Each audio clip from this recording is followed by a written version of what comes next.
Hello everyone, my name is Hash and welcome to wake corporation. ये हमारी C programming की fourth और last video है। इस वीडियो में हम पूरी सी प्रोग्रामिंग खत्म कर देंगे। अगर आपने इसके पहले की वीडियोस नहीं देखी तो सबसे पहले आके वो वीडियो देखें, क्योंकि इसके बिना आपको आज की वीडियो समझ में आने वाली नहीं है।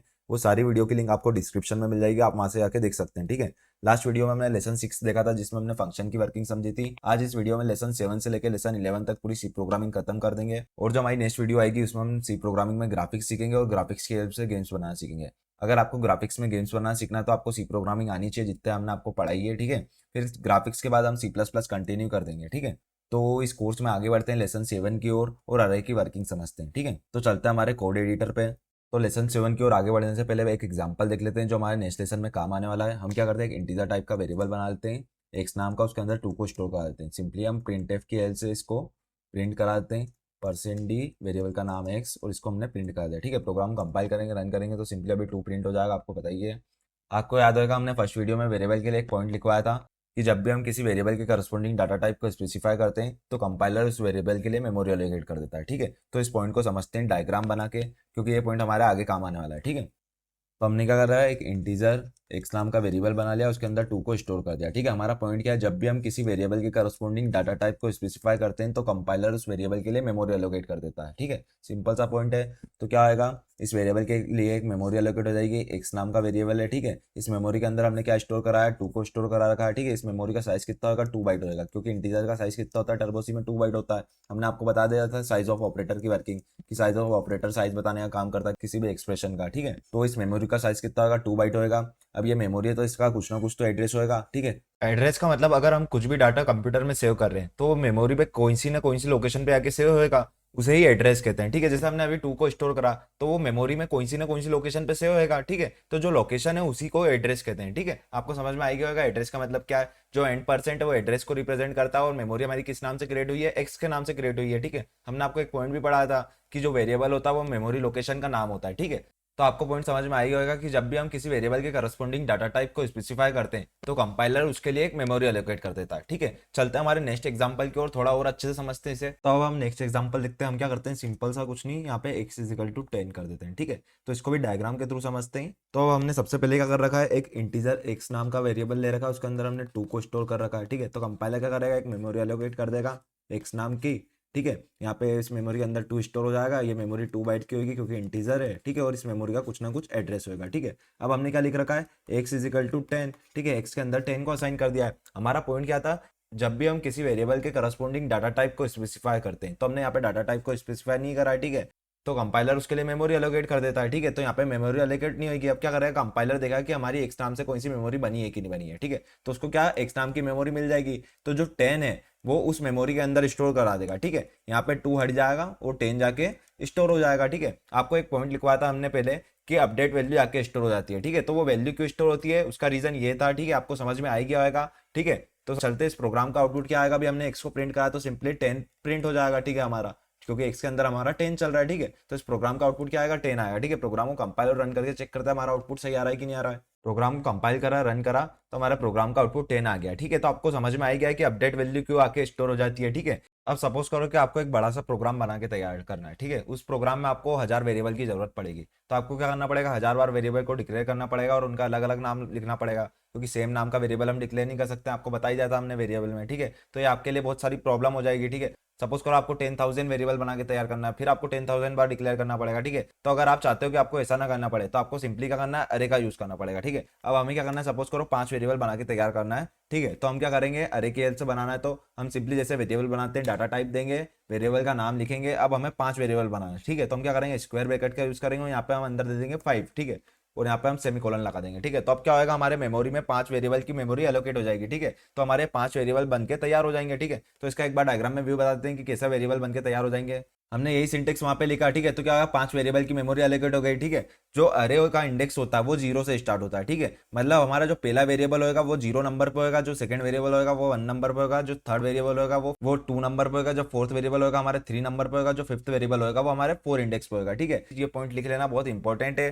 ठीक है, कि जो अरे का इंडेक्स है वो 0 से स्टार्ट होता है। ठीक है, जैसे हम नॉर्मल वेरिएबल में डाटा स्टोर कराते थे, हम क्या करते थे, एक्स वेरिएबल का नाम लिखते हैं और 10 लिख देते हैं। ठीक है, अब हमें फर्स्ट वेरिएबल में डाटा स्टोर कराना है अरे में। ठीक है, तो हम क्या करेंगे, एक्स लिखेंगे लिखेंगे, स्क्वायर ब्रैकेट का यूज करेंगे और यहाँ पे इंडेक्स दे देंगे, ठीक है। तो 0 पे क्या हमारा फर्स्ट वेरिएबल है, तो फर्स्ट वेरिएबल के अंदर डाटा स्टोर हो जाएगा, ठीक है। और यहाँ पे हम डाटा दे देंगे 10, ठीक है। तो 10 जाके कहाँ स्टोर हो जाएगा, हमारे फर्स्ट वेरिएबल में स्टोर हो जाएगा, ठीक है। उसी तरह आपको थर्ड वेरिएबल में डाटा स्टोर कराना है, ठीक है। तो आपको क्या करना पड़ेगा, सिंपली एक्स लिखना है, इसका इंडेक्स क्या हमारा 2 है, ठीक है। तो यहाँ पे एक्स ऑफ 2 लिख देंगे और यहाँ पे हमारा डाटा स्टोर करा देंगे, ठीक है। तो यहाँ पे आके हमारा 30 स्टोर हो जाएगा। उसी तरह अगर आपको फिफ्थ वेरिएबल में डाटा स्टोर कराना है, ठीक है, तो आपको क्या करना पड़ेगा, इंडेक्स क्या देना पड़ेगा, एक्स ऑफ 4 देना पड़ेगा, क्योंकि हमारा अरे का इंडेक्स है वो 0 से स्टार्ट होता है, इसलिए यहाँ पे 4 देना पड़ेगा, ठीक है। तो यहाँ पे एक्स ऑफ 4 और यहाँ पे हम लिख देंगे सिंपली 50 स्टोर करा देंगे, ठीक है। तो आपको समझ में आएगा कि डाटा कैसे स्टोर करते हैं, इसको हम प्रोग्राम के थ्रू समझते हैं तो आपको इजीली समझ में आ जाएगा। तो अभी हमने देखा कि अगर हमें फर्स्ट वेरिएबल में डाटा स्टोर कराना है तो आपको क्या करना पड़ेगा, सिंपली एक्स ऑफ 0 देंगे, क्योंकि अरे का इंडेक्स 0 से स्टार्ट होता है। जो हमारा फर्स्ट वेरिएबल होगा वो 0 इंडेक्स में होगा अरे में, ठीक है। सिंपली हम यहाँ पे 10 स्टोर करा देते हैं, इस वेरिएबल को प्रिंट एफ करा के प्रिंट करा देते हैं कि हमारा डाटा स्टोर हुआ है कि नहीं,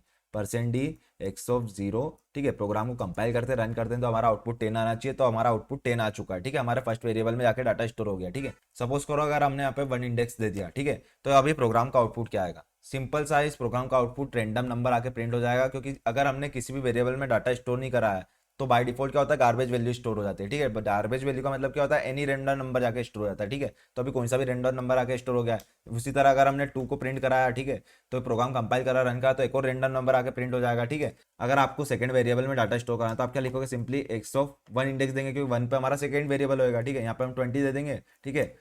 तो यहाँ पे प्रिंट करा लेते हैं सेकंड वेरिएबल को, देखते हैं हमारा डाटा स्टोर हुआ है कि नहीं। एक्स ऑफ 1 प्रोग्राम कंपाइल करा रन करा तो हमारा सेकंड वेरिएबल में डाटा स्टोर हो चुका है, ठीक है। तो आपको समझ में आएगा 1 क्यों लिख रहे हैं, 0 क्यों लिख रहे हैं, क्योंकि हमारा अरे का इंडेक्स 0 से स्टार्ट होता है, तो हमारा फर्स्ट वेरिएबल कहाँ पे होगा, अरे में 0 इंडेक्स पे होगा, ठीक है। इसलिए हम एक्स ऑफ 0 में डाटा स्टोर कर रहे हैं। जो हमारा सेकंड वेरिएबल है वो कहाँ पे होगा, हमारा 1 पे होगा, ठीक है। जो हमारा थर्ड वेरिएबल है वो कहाँ पे होगा, हमारा 2 पे होगा अरे में, ठीक है। क्योंकि हमारा इंडेक्स कहाँ से स्टार्ट हो रहा है, 0 से, तो यहाँ पे थर्ड वेरिएबल में डाटा स्टोर कराना है तो इंडेक्स कौन सा देना पड़ेगा, हमें 2 देना पड़ेगा, ठीक है। तो हम यहाँ पे 30 लिख देते हैं सिंपली। उसी तरह हम सारे वेरिएबल में डाटा स्टोर करा देते हैं, सिंपली हमने यहाँ पे लिख दिया 3, ठीक है। तो यहाँ पे 40 स्टोर करा देते हैं, और जो हमारा लास्ट वेरिएबल है फिफ्थ के लिए हम यहाँ पे अरे का इंडेक्स 4 दे देते हैं, ठीक है। तो यहाँ पे हमने 50 स्टोर करा दिया, ठीक है। तो ये हमारे सारे वेरिएबल में, पांचों वेरिएबल में जाके डाटा स्टोर हो गया, ठीक है। इन सबको प्रिंट करना है तो हम क्या करते हैं, एक लूप का यूज कर लेते हैं, simply for i equal to 0 से स्टार्ट करेंगे, ठीक है। i is less than 5, i plus plus, ठीक है। और हम सिंपली क्या कर देते हैं, यहाँ पे ब्रैकेट के अंदर i दे देते हैं, ठीक है। तो हमने 0 से लेके 4 तक लूप चला दिया, ठीक है। तो अभी हमारे जितने भी वेरिएबल में डाटा स्टोर हुए सब प्रिंट हो जाएगा। हम यहाँ पे बैकस्लैश n का यूज कर लेते हैं, प्रोग्राम कंपाइल करेंगे रन करेंगे, 10 20 30 40 50 स्टोर हो चुका है, ठीक है। तो ये हमारा पहला तरीका है अरे के अंदर डाटा स्टोर कराने का, इसको नोट कर लेना, ठीक है। अब दूसरा तरीका देखते हैं कि दूसरा कौन सा तरीका है जिससे हम अरे के अंदर डाटा स्टोर करा सकते हैं, ठीक है। अब हम क्या चाहते हैं कि हमें ऐसा ना करना पड़े और डायरेक्टली डाटा स्टोर हो जाए, तो हम सिंपली क्या करेंगे, इसको हटा देता हूँ मैं यहाँ से। अब हमें कुछ नहीं करना है, यहाँ पे इक्वल लगाना है और ब्रैकेट का यूज कर लेना है, ठीक है। और ब्रैकेट को क्लोज कर देना है, ठीक है। यहाँ पे क्या करना है, सिंपली 10, ठीक है, 20 30 40 50, हमने 5 वेरिएबल बनाए थे इसलिए 5 वैल्यू स्टोर करा दिए। अब क्या होगा, जो हमारा 0 इंडेक्स होगा वहाँ पे आके 10 स्टोर हो जाएगा, 1 इंडेक्स पे 20 स्टोर हो जाएगा, 2 इंडेक्स पे 30 स्टोर हो जाएगा, 3 इंडेक्स पे 40 स्टोर हो जाएगा, जो हमारा लास्ट इंडेक्स होगा 4 वहाँ पे 50 स्टोर हो जाएगा, ठीक है। जो अभी हमारा आउटपुट आएगा वो सेम आएगा जो पिछले वाले का आ रहा था, ठीक है। तो एक और तरीका अरे के अंदर डाटा स्टोर कराना है, ठीक है। तो प्रोग्राम कंपाइल करेंगे रन करेंगे तो 10 20 30 40 50 हमारा सेम आउटपुट आके डिस्प्ले हो चुका है, ठीक है। तो ये हमारा सेकंड तरीका अरे के अंदर डाटा स्टोर कराने का। इसको हम डायग्राम के थ्रू समझा देते हैं कि कैसे क्या डाटा स्टोर हो रहा है। तो ये आपको डायग्राम में देख के समझ में आ ही रहा होगा। जो हमारा 10 है वो 0 इंडेक्स पे आके स्टोर हो गया, जो हमारा 20 है वो 1 इंडेक्स पे स्टोर हो गया, ठीक है।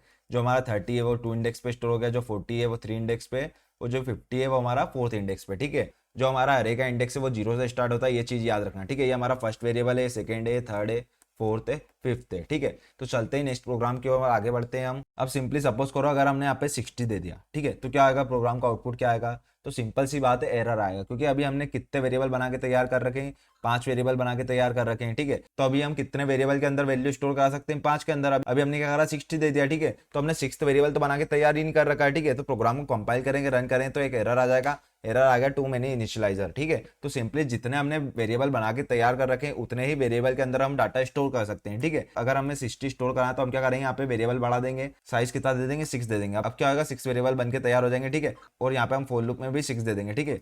प्रोग्राम कंपाइल करेंगे रन करेंगे तो अभी हमारे 6 तक की वैल्यू डिस्प्ले हो गई है, ठीक है। तो आपको समझ में आ गया होगा जितने वेरिएबल हमने बना के तैयार करें उतने ही डाटा हम स्टोर करा सकते हैं। अभी इसके पहले जो एरर आ रहा था आपको पता ही है क्यों आ रहा था, हमने अरे का साइज कम दे रखा था और हमने वैल्यू ज्यादा इनिशियलाइज कर रखी थी। ठीक है, एक और बार उस एरर को देख लेते हैं। जैसे हमने यहाँ पे 70 वैल्यू दे दी। ठीक है, अभी हमारा अरे का साइज 6 है और हमारी टोटल वैल्यू कितनी इनिशियलाइज है 7। ठीक है, प्रोग्राम कंपाइल करेंगे, रन करें तो हमारा एरर क्या आ गया, टू मेनी इनिशियलाइजर। ठीक है, तो ये एरर क्यों आ रहा है आपको समझ में आ गया होगा। ठीक है, अब आप ये चाहते हो कि जितनी वैल्यू हम इनिशियलाइज करें उतने साइज का ऑटोमेटिकली अरे बन के तैयार हो जाना चाहिए। ठीक है, अगर आपने जैसे यहाँ पे 80 दी तो आपको वापस चेंज करना पड़ेगा अरे का साइज, फिर आपने 90 दी तो वापस चेंज करना पड़ेगा। ठीक है, अब आप ये चाहते हो कि जितनी आपने वैल्यू इनिशियलाइज करी है उतने साइज का ऑटोमेटिकली अरे बन के तैयार हो जाए, तो आपको क्या करना पड़ेगा, सिंपली यहाँ पे 6 से इसको हटा देना है और इसको ब्लैंक छोड़ देना है। अब क्या होगा, जितनी आप वैल्यू इनिशियलाइज करोगे उतने साइज का ऑटोमेटिकली अरे बन के तैयार हो जाएगा। ठीक है, तो इस लूप को हम 9 तक चला देते हैं, लेस देन 9 तक। ठीक है, प्रोग्राम कंपाइल करेंगे, रन करेंगे तो 10 से लेकर 90 तक की वैल्यू प्रिंट हो चुकी है। ठीक है, कुछ भी एरर नहीं आ रहा है। ठीक है, अब क्या हो रहा है, ऑटोमेटिकली अरे बन के तैयार हो रहा है जितने आपने वैल्यू इनिशियलाइज करी है। ठीक है, पर इसमें एक चीज ध्यान रखना, जैसे हम यहाँ पे साइज दे रहे थे 9 साइज दिया। ठीक है, क्योंकि हमारी वैल्यूज कितनी है, टोटल 9 है। ठीक है, हमने साइज 9 दे दिया। ठीक है, तो इसमें क्या हम ऊपर भी इनिशियलाइज कर रहे थे, प्रोग्राम कंपाइल करेंगे, रन करेंगे, 10 से लेकर 90 तक की वैल्यू प्रिंट हो गई। ठीक है, और इसमें हम नीचे भी इनिशियलाइज कर रहे थे। ठीक है, जो हमने फर्स्ट तरीका दिखाया था आपको इनिशियलाइज करने का, नीचे जैसे हम एक्स ऑफ जीरो के अंदर हम रख देते हैं इक्वल 1। ठीक है, तो अभी क्या हम नीचे भी इनिशियलाइज कर पा रहे थे। ठीक है, प्रोग्राम कंपाइल कर रहे हैं, रन करेंगे तो एक्स ऑफ जीरो पे क्या आ जाएगा, 1।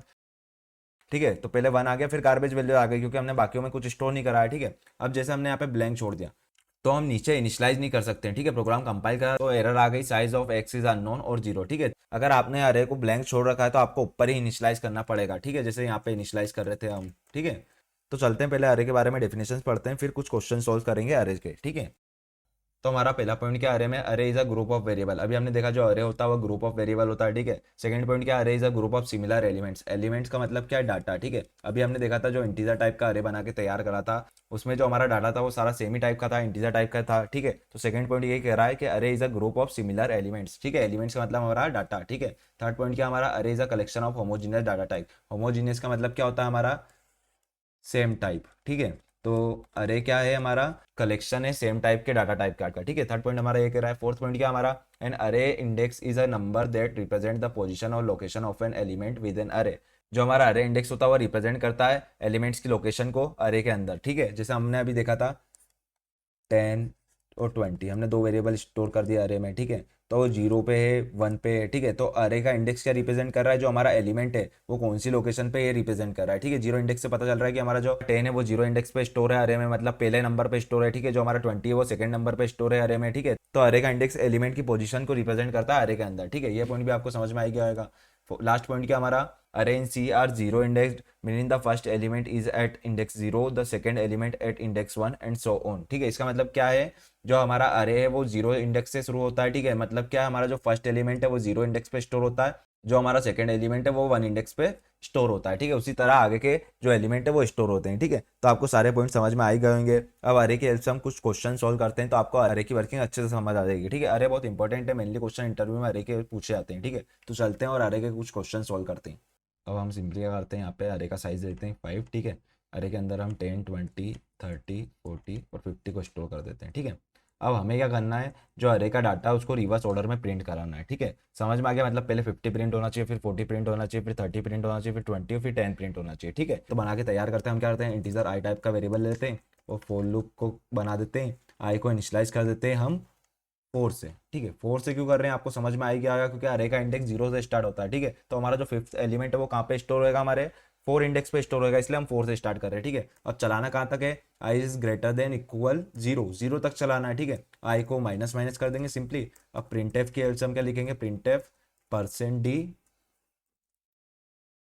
यहाँ पे एक्स ब्रैकेट आई दे देंगे। ठीक है, तो अब क्या होगा, हमारा जो अरे का डाटा है वो रिवर्स ऑर्डर में प्रिंट हो जाएगा। ठीक है, हम यहाँ पे बैकस्लैश एन का यूज कर लेते हैं। ठीक है, तो सबसे पहले आई की वैल्यू कितनी होगी, 4, तो 104 आ जाएगा। 4 इंडेक्स पे हमारा क्या स्टोर होगा, 50। ठीक है, जो हमारा लास्ट एलिमेंट है वो 4 इंडेक्स पे स्टोर है, आपको पता ही है अरे का इंडेक्स 0 से स्टार्ट होता है। ठीक है, फिर 50, 40, 30, 20, 10 तक लूप चलेगा। ठीक है, हमारा लूप कहाँ रुक रहा है, I is greater than equal 0। ठीक है, प्रोग्राम कंपाइल करेंगे, रन करेंगे तो हमारा आउटपुट आ गया 50, 40, 30, 20, 10। ठीक है, तो ये हमारा प्रोग्राम बन के तैयार हो गया है कि अगर आपको अरे के डाटा को रिवर्स ऑर्डर में प्रिंट कराना है तो आप इस तरीके से प्रिंट करा सकते हैं। ठीक है, अब नेक्स्ट प्रोग्राम की ओर आगे बढ़ते हैं हम। अब हमें नेक्स्ट प्रोग्राम बना के तैयार करना है कि एक अरे का डाटा दूसरे अरे में जाके स्टोर करने का प्रोग्राम बना के तैयार करना है, मतलब एक अरे का डाटा दूसरे अरे में कॉपी करने का प्रोग्राम बना के तैयार करना है। ठीक है, हम आपको इसको स्टेप में समझाते हैं तो आपको इजीली समझ में आ जाएगा। जैसे हमने एक इंट एक्स नाम का वेरिएबल ले लिया, ठीक है, अब हम चाहते हैं कि इसका डाटा दूसरे वेरिएबल में स्टोर हो जाए, तो हम क्या करते हैं, एक और वेरिएबल बना देते हैं इंट वाई नाम का। ठीक है, अब हमें एक्स का डाटा वाई में स्टोर कराना है, हम क्या करेंगे, वाई इजिकल टू एक्स लिख देंगे सिंपली। ठीक है, एक्स के अंदर क्या चल रहा है, हमारा 5 चल रहा है, तो वो वाई के अंदर स्टोर हो जाएगा, तो प्रिंट एफ करेंगे सिंपली, तो वो %d का यूज करते हैं। तो अभी जो x का डाटा है वो y के अंदर स्टोर हो गया है। ठीक है, प्रोग्राम कंपाइल करें, रन करें, तो अभी आउटपुट क्या आना चाहिए, 5, तो हमारा आउटपुट आ गया है 5। ठीक है, तो ये हमारा एक वेरिएबल का डाटा दूसरे वेरिएबल में जाके स्टोर हो गया, मतलब कॉपी हो गया। उसी तरह हमें एक अरे का डाटा दूसरे अरे में कॉपी करने का प्रोग्राम बना के तैयार करना है। ठीक है, तो हम क्या करते हैं, एक अरे बना लेते हैं, उसका साइज हम रख देते हैं 3। ठीक है, उसके अंदर हम वैल्यू स्टोर करा देते हैं 1 2 3।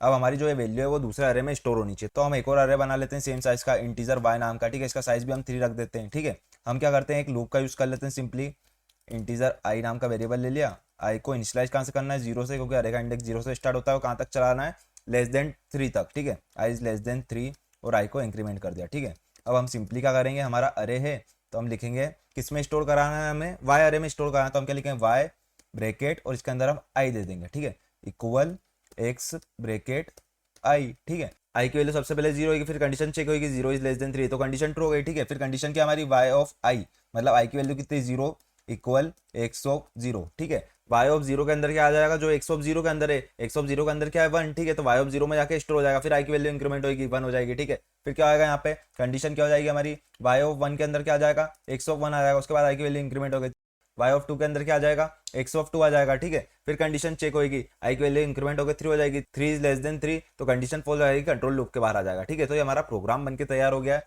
कि एक अरे का डाटा दूसरे अरे में कैसे कॉपी करते हैं। ठीक है, सिंपली हम y को प्रिंट करा देते हैं, प्रिंट एफ की हेल्प से, print F %d y bracket i दे देते हैं। ठीक है, तो प्रोग्राम कंपाइल करेंगे, रन करेंगे, तो अभी हमारा 1 2 3 आना चाहिए, तो 1 2 3 आ चुका है। ठीक है, तो ये हमारा प्रोग्राम बनके तैयार हो गया, एक अरे से दूसरे अरे में डाटा कॉपी करने का प्रोग्राम बनके तैयार हो गया। अब हमें जो नेक्स्ट प्रोग्राम है वो ये बना के तैयार करना है कि एक अरे का डाटा दूसरे अरे में रिवर्स ऑर्डर में जाकर स्टोर होना चाहिए। ठीक है, मतलब y में सबसे पहले क्या स्टोर होना चाहिए, 3 होना चाहिए, फिर 2 स्टोर होना चाहिए, फिर 1 स्टोर होना चाहिए। ठीक है, तो सिंपली हमें कुछ नहीं करना है, यहाँ पे लिखना है 2 - i। ठीक है, प्रोग्राम बनके तैयार होगा, प्रोग्राम कंपाइल करेंगे, रन करेंगे, तो 3 2 1 जाके स्टोर हो चुका है। ठीक है, रिवर्स ऑर्डर में जाके डाटा स्टोर हो चुका है, जो हमारा 1 2 3 था x के अंदर, वो रिवर्स ऑर्डर में y में स्टोर हो चुका है। ठीक है, अब इस प्रोग्राम की वर्किंग एक बार समझ लेते हैं। ठीक है, सबसे पहले i की वैल्यू कितनी हो गई, 0 हो गई। ठीक है, हमने यहाँ पे क्या लिखा है, 2 - i। ठीक है, तो i की वैल्यू क्या है, 0। अब 2 - 0 करा कितना हो जाएगा, 2 हो जाएगा, तो x ऑफ 2 के अंदर क्या हमारा 3 है। ठीक है, तो 3 का i में स्टोर हो जाएगा, y ऑफ 0 पे स्टोर हो जाएगा। ठीक है, फिर i की वैल्यू इंक्रीमेंट होकर कितने हो गई, 1 हो गई। ठीक है, अब 2 -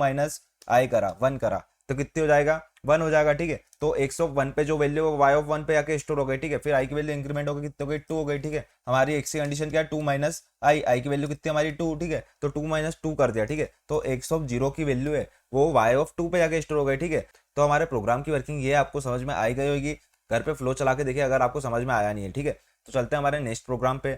अब हमें जो नेक्स्ट प्रोग्राम बना के तैयार करना है, ठीक है, वो ये करना है कि हमें 2 अरे का डाटा मर्ज करके तीसरे अरे में स्टोर कराना है। ठीक है, मतलब 2 अरे का डाटा है ना जो, उसको प्लस करके तीसरे अरे में स्टोर कराना है। ठीक है, तो हम सिंपल शुरू से बनाते हैं प्रोग्राम को, इसको हटा देता हूँ मैं। ठीक है, अब हम क्या करते हैं, जैसे एक और अरे लेते हैं, अब इसमें हम डाटा लिख देते हैं सेम टू सेम 1 2 3। ठीक है, अब जो हमारे दोनों अरे का डाटा है, मतलब 1 + 1 2, ठीक है, 2 + 2 4, 3 + 3 6, ये दूसरे अरे में स्टोर होना चाहिए। जो हमारा नेक्स्ट अरे होगा उसमें क्या स्टोर होना चाहिए, 2 4 और 6 स्टोर होना चाहिए। ठीक है, तो हम नेक्स्ट अरे वो भी कितने साइज का बनाएंगे, 3 साइज का बनाएंगे। ठीक है, इंटीजर टाइप का, तो हमने 3 साइज का अरे बना लिया। ठीक है, अब हम क्या करेंगे, लूप बना लेते हैं, इंटीजर आई वेरिएबल ले लिया, 4 i = 0, i <3, 3 i को ++ कर देते हैं। ठीक है, अब हम यहाँ पे लिख देंगे z of i equal x of i plus y of i। ठीक है, हमें यही करना था कि 2 अरे का डाटा प्लस करके तीसरे अरे में स्टोर कराना था। ठीक है, जो हमारा x अरे y अरे दोनों का डाटा प्लस होकर किस में स्टोर हो रहा है, z अरे में स्टोर हो रहा है। ठीक है, हम सिंपली प्रिंटफ से z अरे को प्रिंट करा देते हैं। ठीक है, printf %d x of i। ठीक है, तो ये हमारा प्रोग्राम बनके तैयार हो गया कि 2 अरे का डाटा मर्ज होकर तीसरे अरे में स्टोर हो रहा है। ठीक है, प्रोग्राम कंपाइल कर रन का, तो हमारा आउटपुट क्या आना चाहिए, 2 4 और 6। ठीक है, तो हमारा आउटपुट आ गया 2 4 और 6। ठीक है, बैकस्लैश n का यूज कर लेते हैं और हम वैल्यू चेंज करके भी देख लेते हैं। जैसे हमने ऊपर में लिख दिया 4 यहाँ पे भी हम 4 दे देते हैं और यहाँ पे भी हम 4 दे देते हैं। ठीक है, अभी 4+1 कितना हो जाएगा, 5 हो जाएगा, 4+2 कितना हो जाएगा, 6, और 4+3 कितना हो जाएगा, 7। ठीक है, तो आउटपुट क्या आना चाहिए हमारा 5 6 7। प्रोग्राम कंपाइल करा, रन करा, तो 5 6 7 हमारा आउटपुट आ गया। ठीक है, ये प्रोग्राम भी बहुत इंपॉर्टेंट है, ये मेनली जो इंटरव्यू में पूछे जाते हैं वही क्वेश्चन हम आपको बता रहे हैं। ठीक है, चलते हैं हमारे नेक्स्ट प्रोग्राम की ओर। अब हमें प्रोग्राम बना के तैयार करना है कि अरे में से लार्जेस्ट नंबर फाइंड करने का प्रोग्राम बना के तैयार करना है। ठीक है, मतलब इन सारे नंबर में से जो सा भी नंबर लार्जेस्ट है वो फाइंड होके आना चाहिए। ठीक है, तो सिंपल सा लॉजिक है, हमें क्या करना पड़ेगा, इन सारे नंबर को एक दूसरे से कंपेयर करना पड़ेगा, जब भी हमें पता चलेगा कि इनमें से लार्जेस्ट कौन सा है। ठीक है, तो चलिए इस प्रोग्राम को बना के तैयार करते हैं। बहुत इंपॉर्टेंट प्रोग्राम है, मेनली इंटरव्यू में पूछा जाता है। ठीक है, तो चलते हैं हमारे कोड एडिटर पे। ठीक है, तो अभी अरे बना लेते हैं हम इंटीजर एक्स नाम का, 5 साइज का। इसके अंदर वैल्यू स्टोर करा देते हैं 1 2 5 4 3। इन सारी वैल्यूज में से फाइंड करना है कि लार्जेस्ट नंबर कौन सा है। तो हम क्या करते हैं, एक और वेरिएबल बनाते हैं इंट मैक्स नाम का। इसके अंदर हमने क्या स्टोर करा दिया, एक्स ऑफ 0, मतलब एक्स अरे के 0 इंडेक्स पे जोन सी भी वैल्यू वो मैक्स के अंदर आके स्टोर हो जाएगी। ठीक है, सिंपल सी बात है। ठीक है, फिर हमने क्या करा, एक फोर लूप का यूज कर लेते हैं, इंटीजर आई नाम का वेरिएबल बना लिया। ठीक है, 4i = 1, i is less than equal 4। ठीक है, i प्लस प्लस और फोर लूप को क्लोज कर देते हैं। ठीक है, अब हम 1 से फोर लूप को क्यों चला रहे हैं, क्योंकि हमारी जो 0 इंडेक्स की वैल्यू वो किस में स्टोर हो गई, मैक्स में स्टोर हो गई। ठीक है, तो अब हम मैक्स को कंपेयर करेंगे बाकी वैल्यूज से। ठीक है, बाकी वैल्यू का इंडेक्स क्या होगा, 1 किस पे स्टोर है, 0 पे स्टोर है, 2 किस पे, 1 पे, 5 2 पे। ठीक है, 4 किस पे, 3 इंडेक्स पे, और जो हमारा 3 है वो किस पे, 4 इंडेक्स पे। इसलिए हम 1 से लेकर 4 तक को लूप चला रहे हैं। ठीक है, अब हमें कंपेयर क्या करना है, if max is less than x of i. ठीक है, अगर मैक्स के अंदर जो वैल्यू है वो छोटी है एक्स ऑफ आई, मतलब जो भी वैल्यू आ रही है, ठीक है, 2 से छोटी है, 5 से छोटी है, 4 से छोटी है, 3 से छोटी है। ठीक है, तो सिंपल से क्या हो जाना चाहिए हमारा, जो मैक्स है मैक्स इक्वल एक्स ऑफ आई हो जाना चाहिए, मतलब जो बड़ी वैल्यू वो मैक्स के अंदर आ जाना चाहिए। ठीक है, और इस फोर लूप को क्लोज करने के बाद हम सिंपली प्रिंट एफ कर देंगे और मैक्स को प्रिंट करा देंगे।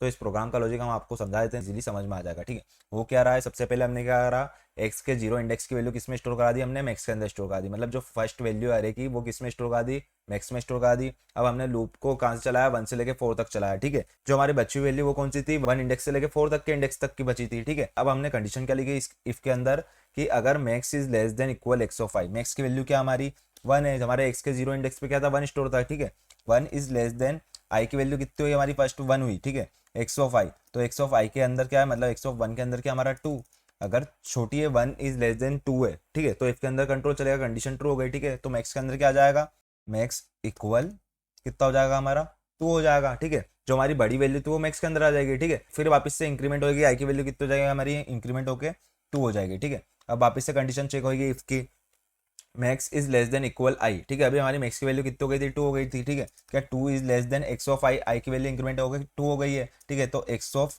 2 के अंदर क्या हमारा 5 है, 5 स्टोर है, क्या 2 छोटा है 5 से, कंडीशन ट्रू हो गई। ठीक है, तो एक्स ऑफ आई के अंदर क्या हमारा 5 है, तो 5 किसके अंदर स्टोर हो जाएगा, मैक्स के अंदर स्टोर हो जाएगा, मतलब जो भी ग्रेटेस्ट वैल्यू वो किस में स्टोर हो गई हमारी, मैक्स के अंदर स्टोर हो गई। ठीक है, फिर वापस से आई की वैल्यू इंक्रीमेंट होगी, कितनी हो जाएगी, 3 हो जाएगी। फिर कंडीशन चेक होगी, मैक्स की वैल्यू कितनी हमारी 5, 5 is less than x of i, i की वैल्यू कितनी हमारी 3, तो एक्स ऑफ 3 पे क्या स्टोर है हमारा, 4 स्टोर है। क्या 5 छोटा है 4 से, तो कंडीशन फॉल्स हो गई। ठीक है, तो वापस से आई की वैल्यू इंक्रीमेंट होगी, कितनी हो जाएगी हमारी, 4 हो जाएगी। ठीक है, फिर वापस से कंडीशन चेक हुई, क्या 5 is less than x of i, x of i की वैल्यू कितनी हमारी 4 है। ठीक है, तो एक्स ऑफ 4 पे क्या स्टोर है, 3 स्टोर है। ठीक है, क्या 5 छोटा है 3 से, नहीं, फिर कंडीशन फॉल्स हो गई, फिर आई की वैल्यू इंक्रीमेंट होकर कितनी हो गई, 5 हो गई। ठीक है, अब क्या होगा, 5 is less than equal 4, condition false हो गई लूप की, तो कंट्रोल लूप के बाहर आ जाएगा, जो हमारी मैक्सिमम वैल्यू थी वो किसमें स्टोर हो गई, मैक्स के अंदर स्टोर हो गई। ठीक है, तो हमने प्रिंट एफ की हेल्प से उसको प्रिंट करा दिया, तो हमारा जो आउटपुट आएगा वो कितना आएगा, 5 आएगा। प्रोग्राम कंपाइल करा, रन करा, तो मैक्सिमम वैल्यू फाइंड होकर आ जाएगी। ठीक है, 5 आ गई। ठीक है, उसी तरह अगर आपने यहाँ पे वैल्यू और ले ली, ठीक है, जैसे हमने जैसे चेंज कर लिया 50 400 3000, अब इनमें से जो सी भी मैक्सिमम वैल्यू है वो आके प्रिंट होना चाहिए। ठीक है, प्रोग्राम को चेक कर लेते हैं एक और बार, प्रोग्राम कंपाइल करा, रन करा, तो अभी हमारा आउटपुट क्या आना चाहिए, 3000 आना चाहिए। ठीक है, तो हमारा 3000 आउटपुट आ चुका है। ठीक है, तो ये हमारा प्रोग्राम बन के तैयार हो गया है मैक्सिमम नंबर फाइंड करने का अरे में से। ठीक है, तो ये प्रोग्राम बहुत इंपॉर्टेंट है, इंटरव्यू में मेनली पूछा जाता है, तो इस प्रोग्राम को बनाते आपको आना चाहिए। अगर इस प्रोग्राम में आपको कुछ भी दिक्कत आए तो आप हमसे पूछ सकते हैं। ठीक है, अभी जो हम एग्जाम्पल देख रहे हैं वो हमारे 1D अरे के एग्जाम्पल थे। ठीक है, तो चलते हैं अरे के टाइप समझते हैं। सबसे पहले टाइप्स ऑफ अरे में सबसे पहला हमारा 1D अरे। 1D अरे क्या होता है हम आपको समझा देते हैं, जिसकी एक डायमेंशन हो वो हमारा 1D अरे होता है। ठीक है, जो भी हमने अभी तक एग्जांपल देखे वो सारे हमारे 1D अरे के एग्जांपल थे। ठीक है, 1D अरे किस तरीके से बनाते हैं आपको बताया जाता है, सिंपली क्या करना रहता है, इंटीजर एक्स और यहाँ पे हम ब्रैकेट लगा देते हैं, जितने साइज का अरे बनाना है यहाँ पे 10 दीजिए। ठीक है, असाइन कैसे करते हैं हमने आपको बता ही दिया था 1D अरे में वैल्यूज। ठीक है, अब चलते हैं हमारे नेक्स्ट टाइप पे। जो सेकंड टाइप है वो हमारा 2D अरे है, ठीक है। 2D अरे की डेफिनेशन क्या लिखी है, लिस्ट ऑफ 1D अरे इज कॉल्ड 2D अरे। 2D अरे is a collection of 1D अरे, data store in matrix form in 2D अरे, ठीक है। जो 2D अरे होता है वो कलेक्शन ऑफ 1D अरे होता है, ठीक है। आपको दिख ही रहा है ये हमारा फर्स्ट 1D अरे है, ठीक है, फर्स्ट 1D अरे। ये हमारा सेकेंड 1D अरे है, ठीक है। ये भी हमारा थर्ड 1D अरे है, ठीक है। तो ये कलेक्शन हो गया 1D अरे का, ठीक है। वो जो डाटा स्टोर होता है वो मैट्रिक्स फॉर्म में होता है, मतलब रो और कॉलम में होता है, ठीक है। जो अरे की इंडेक्सिंग है वो कहाँ से होती है, जीरो से होती है, ठीक है। ये हमारी रो जीरो हो गई, रो वन, रो टू, ठीक है। जो इंडेक्सिंग होती है वो जीरो से होती है, इसलिए हमने रो जीरो लिखा है, ठीक है। Column zero, column one, column two, ठीक है। तो इसकी इंडेक्सिंग का एक डायग्राम बना के तैयार कर देते हैं जिससे आपको इजीली समझ में आ जाए।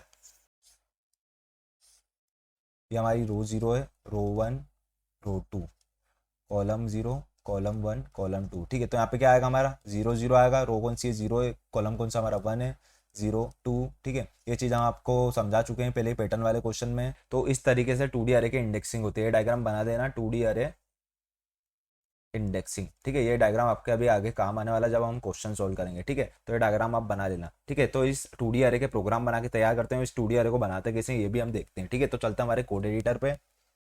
तो जिस तरीके से हमने 1D अरे बना के तैयार करा था उसी तरीके से 2D अरे को बना के तैयार करना है। हमको करना है इंटीजर x, ये हमारा 1D अरे बन के तैयार हो गया, ठीक है। अब 2D अरे के लिए सिंपली क्या लिखना है, एक और ब्रैकेट लगाना है, ठीक है। जो हमारा फर्स्ट ब्रैकेट है वो रो के लिए, ठीक है। और जो सेकंड ब्रैकेट है वो किसके लिए, कॉलम के लिए, ठीक है। अब हम फॉर लूप की हेल्प से इसको प्रिंट कराते हैं, ठीक है। रो और कॉलम के इसमें डिस्प्ले कराना है तो हमको क्या करना पड़ेगा, दो लूप का यूज करना पड़ेगा। तो हम आई और जे वेरिएबल लेते हैं और दो लूप बना के तैयार कर लेते हैं। आई इजिकल टू जीरो से स्टार्ट करेंगे क्योंकि इंडेक्सिंग कहाँ से स्टार्ट होती है अरे में, जीरो से, ठीक है।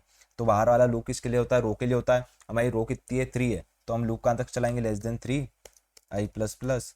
और अंदर वाला लूप कहाँ तक चलाएंगे, लेस देन 2 तक, ठीक है। J is equal to zero, j is less than 2, j plus plus. Row और कॉलम की वर्किंग हमने आपको पहले समझाई दी थी। अगर आपने वो वीडियो नहीं देखी तो पहले वो देखिए, लिंक डिस्क्रिप्शन में है, ठीक है। तो अब हमें क्या करना है, प्रिंट एफ की हेल्प से हम प्रिंट एफ, जिस तरीके से हम 1D अरे को प्रिंट कराते हैं उसी तरीके से हम 2D अरे को प्रिंट कराएंगे। यहाँ पे हम आई लिख देंगे, आई के बाद यहाँ पे हम ब्रैकेट लगाएंगे और जे लिख देंगे, ठीक है। अभी हमने कुछ भी वैल्यू स्टोर नहीं कराई तो अभी सिंपली का गार्बेज वैल्यू डिस्प्ले होगी, ठीक है। हम प्रिंट एफ का यूज़ कर लेते हैं, प्रिंट एफ बैकस्लैश एन का यूज़ कर लेते हैं, ठीक है। कि एक रो डिस्प्ले होने के बाद लाइन चेंज हो जानी चाहिए, ठीक है। तो प्रोग्राम को कंपाइल करेंगे, रन करेंगे, अभी सारे रैंडम नंबर आके प्रिंट हो जाएंगे, ठीक है। जो हमारा डाटा है वो रो और कॉलम के अंदर डिस्प्ले होगा, ठीक है। यहाँ पर हम स्पेस दे देते हैं, प्रोग्राम कंपाइल करा, रन करा, तो हमारा रो और कॉलम के अंदर डाटा डिस्प्ले हो गया। आपको दिख ही रहा होगा हमारी रो कितनी दे रखी थी, हमने 3 दे रखी, तो 3 रो आके प्रिंट हो गई। कॉलम कितने दे रखे हैं, 2, तो 2 कॉलम आके प्रिंट हो गए, ठीक है। अब हम चाहते हैं कि जिस तरह डायग्राम में 10 प्रिंट हो रहा है, ठीक है, उसी जगह हमारे प्रोग्राम में 10 प्रिंट होना चाहिए, ठीक है। तो हमें क्या करना पड़ेगा, 10 स्टोर कराना पड़ेगा वहाँ पे। तो ये जगह का नाम क्या है, हमारा इंडेक्स क्या है इस जगह का, 0 और 0, ठीक है। डायग्राम में दिख रहा होगा जो इंडेक्स है वो क्या है हमारा, 0 0, ठीक है। तो हम क्या करेंगे, सिंपली एक्स ऑफ 0 0 पे हम क्या कर देंगे, 10 को स्टोर करा देंगे, ठीक है। तो चलते हैं हमारे प्रोग्राम में। तो हमने यहाँ पे लिख दिया एक्स ऑफ 0 0 इक्वल 10, ठीक है। प्रोग्राम कंपाइल करते हैं, रन करते हैं, हमारा आउटपुट सही आया कि नहीं, तो हमारा 10 जाकर प्रिंट हो गया है, 0 को रो पे और 0 कॉलम पे, ठीक है। अब हम चाहते हैं आगे वाली वैल्यू है 64, वहाँ पे जाके 20 प्रिंट होना चाहिए। तो हम सिंपली क्या लिख देंगे, उस जगह का इंडेक्स क्या होगा हमारा, डायग्राम में देख के देखिए आप, हमें तो पता है एक्स ऑफ 0 कॉलम नंबर हमारा कौन सा है, वो 1 है, ठीक है। और यहाँ पर हम 20 स्टोर कर देते हैं, ठीक है। प्रोग्राम कंपाइल कर रहे हैं, रन करें तो 10 और 20 प्रिंट हो गया, ठीक है। तो अब हम चाहते हैं जो नीचे वाला 3321 है, ठीक है, वहाँ पे जाके हमारा वापस से 10 स्टोर होना चाहिए, ठीक है। वो हमारा इंडेक्स नंबर कौन सा है, एक्स ऑफ 1 फर्स्ट रो का, कॉलम कौन सा हमारा 0, वहाँ पे हमने 10 स्टोर करा दिया। प्रोग्राम कंपाइल करेंगे, रन करेंगे तो हमारा वहाँ पे आके 10 प्रिंट हो चुका है, ठीक है। सिंपली उसी तरह हम सारे वेरिएबल में सेम टू सेम कर देते हैं। 10 के आगे वाले में हम 20 कर देते हैं, ठीक है। तो उसका रो कौन सा हमारी फर्स्ट है, कॉलम कौन सा हमारा 1 है, ठीक है। तो आप हमने 20 स्टोर करा दिया। उसी तरह हम क्या करते हैं, सेकेंड रो का 0 कॉलम में हम यहाँ पे 10 स्टोर करा देते हैं। उसी तरह हमारा सेकेंड रो के फर्स्ट कॉलम में 20 स्टोर करा देते हैं, ठीक है। तो हमारा आउटपुट क्या आएगा, 10 20 10 20 10 20, ठीक है। प्रोग्राम कंपाइल करेंगे, रन करेंगे तो आउटपुट आ गया 10 20 10 20 10 20, ठीक है। तो आपको समझ में आ ही रहा होगा कि किस तरीके से हम डाटा स्टोर कर रहे हैं, ठीक है। आपको इंडेक्सिंग समझ में आनी चाहिए, इंडेक्सिंग पता होनी चाहिए, रो और कॉलम क्या होता है आपको पता होना चाहिए, कौन सी रो आएगी कौन सा कॉलम आएगा, ठीक है, 2D अरे में, ठीक है। तो चलते हैं हम अब दूसरी तरीके से डाटा स्टोर करा के देखते हैं हम 2D अरे में। जैसे हम 1D अरे में कराते थे, हम क्या करते थे, सिंपली ब्रैकेट लगा देते थे, ठीक है। उसी तरह भी कर सकते हो। और आप एक और तरीका जो आपको इजी पड़ेगा, आप सिंपली क्या करें, कितनी रो है हमारी, 3 रो है, तो सिंपली 3 ब्रैकेट लगाना, अंदर ब्रैकेट के अंदर ब्रैकेट, ठीक है। अब कॉलम कितने हैं, 2, तो 2 वैल्यू पास कर देना, जैसे हम 10 20, ठीक है। हम यहाँ पे भी 10 और 20, यहाँ पे भी 10 और 20 दे दिया, ठीक है। अब प्रोग्राम कंपाइल करें, रन करें, सेम आउटपुट आके प्रिंट हो जाएगा, ठीक है। तो हमारा सेकंड तरीका हो गया 2D अरे में डाटा स्टोर कराने का, ठीक है। अगर आप चाहते हैं कि हमारा कॉलम बढ़े, ठीक है, तो आप सिंपली क्या करें, यहाँ पे 3 कर दीजिए, यहाँ पे एक और वैल्यू दे दीजिए 30, ठीक है।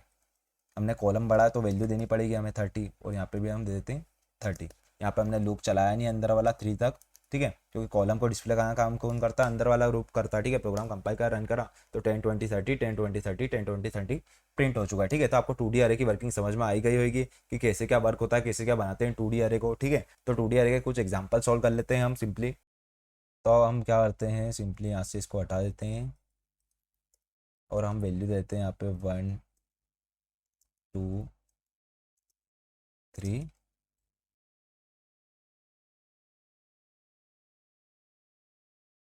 8 और 9, ठीक है। तो अब हम प्रिंट एफ के अंदर लिखते हैं सिंपली 0 और 1 दे देते हैं, ठीक है। सेकेंड इंडेक्स देते हैं प्रिंट एफ %d। अब आपको सोचना है कि इस इंडेक्स पे कौन सी वैल्यू आके प्रिंट होगी, ठीक है। 1 2 देते हैं हम यहाँ पे print F %d x of 2 0 दे देते हैं, ठीक है। तो इस प्रोग्राम का आउटपुट क्या आएगा आपको ये सोचना है, सॉल्व करिए। जब तक हम इसको \n यूज़ कर लेते हैं, \n \n, ठीक है। तो अब हमारी रो कितनी डिस्प्ले होगी, 3 डिस्प्ले होगी, और कॉलम भी कितने डिस्प्ले होंगे, 3 डिस्प्ले होंगे, ठीक है। तो फर्स्ट वाला ब्रैकेट हमारा रो के लिए और जो सेकंड वाला ब्रैकेट है वो किसके लिए, हमारा कॉलम के लिए, ठीक है। 0 रो के फर्स्ट कॉलम में, ठीक है। तो चलते हैं इसका डायग्राम बनाते हैं पहले हम। तो हमारा डायग्राम ये है, ठीक है। इस तरीके से आपको डायग्राम बना के सॉल्व करना है, ठीक है। हमें वैल्यू कौन कौन सी प्रिंट कराई है, x01 वाली, x12 वाली और x20 वाली, ठीक है। तो आप देखिए x01 कहाँ पे आ रहा है, ठीक है। तो 0 तो एरिया 01 यहाँ पे आ रहा है, ठीक है। तो सबसे पहली वैल्यू क्या प्रिंट होगी हमारी, x01 पे कौन सी वैल्यू हमारी 2, तो 2 प्रिंट हो जाएगी, ठीक है। अब सेकंड क्या है 1 2, ठीक है। तो 1 2 कहाँ पे आ रहा है, यहाँ पे आ रहा है, तो x12 पे क्या हमारी 6 वैल्यू, तो 6 वैल्यू प्रिंट हो जाएगी, ठीक है। फिर 20 कहाँ पे आ रहा है हमारा, यहाँ पे आ रहा है, ठीक है। तो 20 पे कौन सी वैल्यू हमारी 7, तो सिंपली 7 प्रिंट हो जाएगी, ठीक है। तो प्रोग्राम का आउटपुट क्या आएगा 267 पे सेमीकोलन का यूज नहीं करा, ठीक है। प्रोग्राम कंपाइल करा, रन करा, तो हमारा आउटपुट आ गया 267। ये वैल्यू हमारी वहाँ आ रही थी जब हमने सॉल्व कराया, ठीक है। तो इसी तरीके से आपको एग्जांपल खुद घर पे लेके सॉल्व करना है अलग अलग तरीके से, ठीक है। तो चलते हैं हमारा नेक्स्ट प्रोग्राम देखते हैं। तो अब हमें रो को रिवर्स ऑर्डर में डिस्प्ले करने का प्रोग्राम बनाना है। मतलब सबसे पहले 7 8 9 वाली रो प्रिंट होनी चाहिए, फिर 4 5 6, फिर 1 2 3, ठीक है। तो सबसे पहले हम क्या करते हैं, इंटीजर आई नाम का वेरिएबल ले लेते हैं और जे नाम का, ठीक है, क्योंकि रो और कॉलम को डिस्प्ले कराना है, ठीक है। सबसे पहले हम सीधे ही डिस्प्ले कराते हैं इसको, i is equal to 0, i is less than 3, i plus plus, ठीक है। और सेकंड क्या हमारा, और j is equal to 0, j is less than 3, j plus plus. हमारे रो और कॉलम दोनों 3 3 है, ठीक है।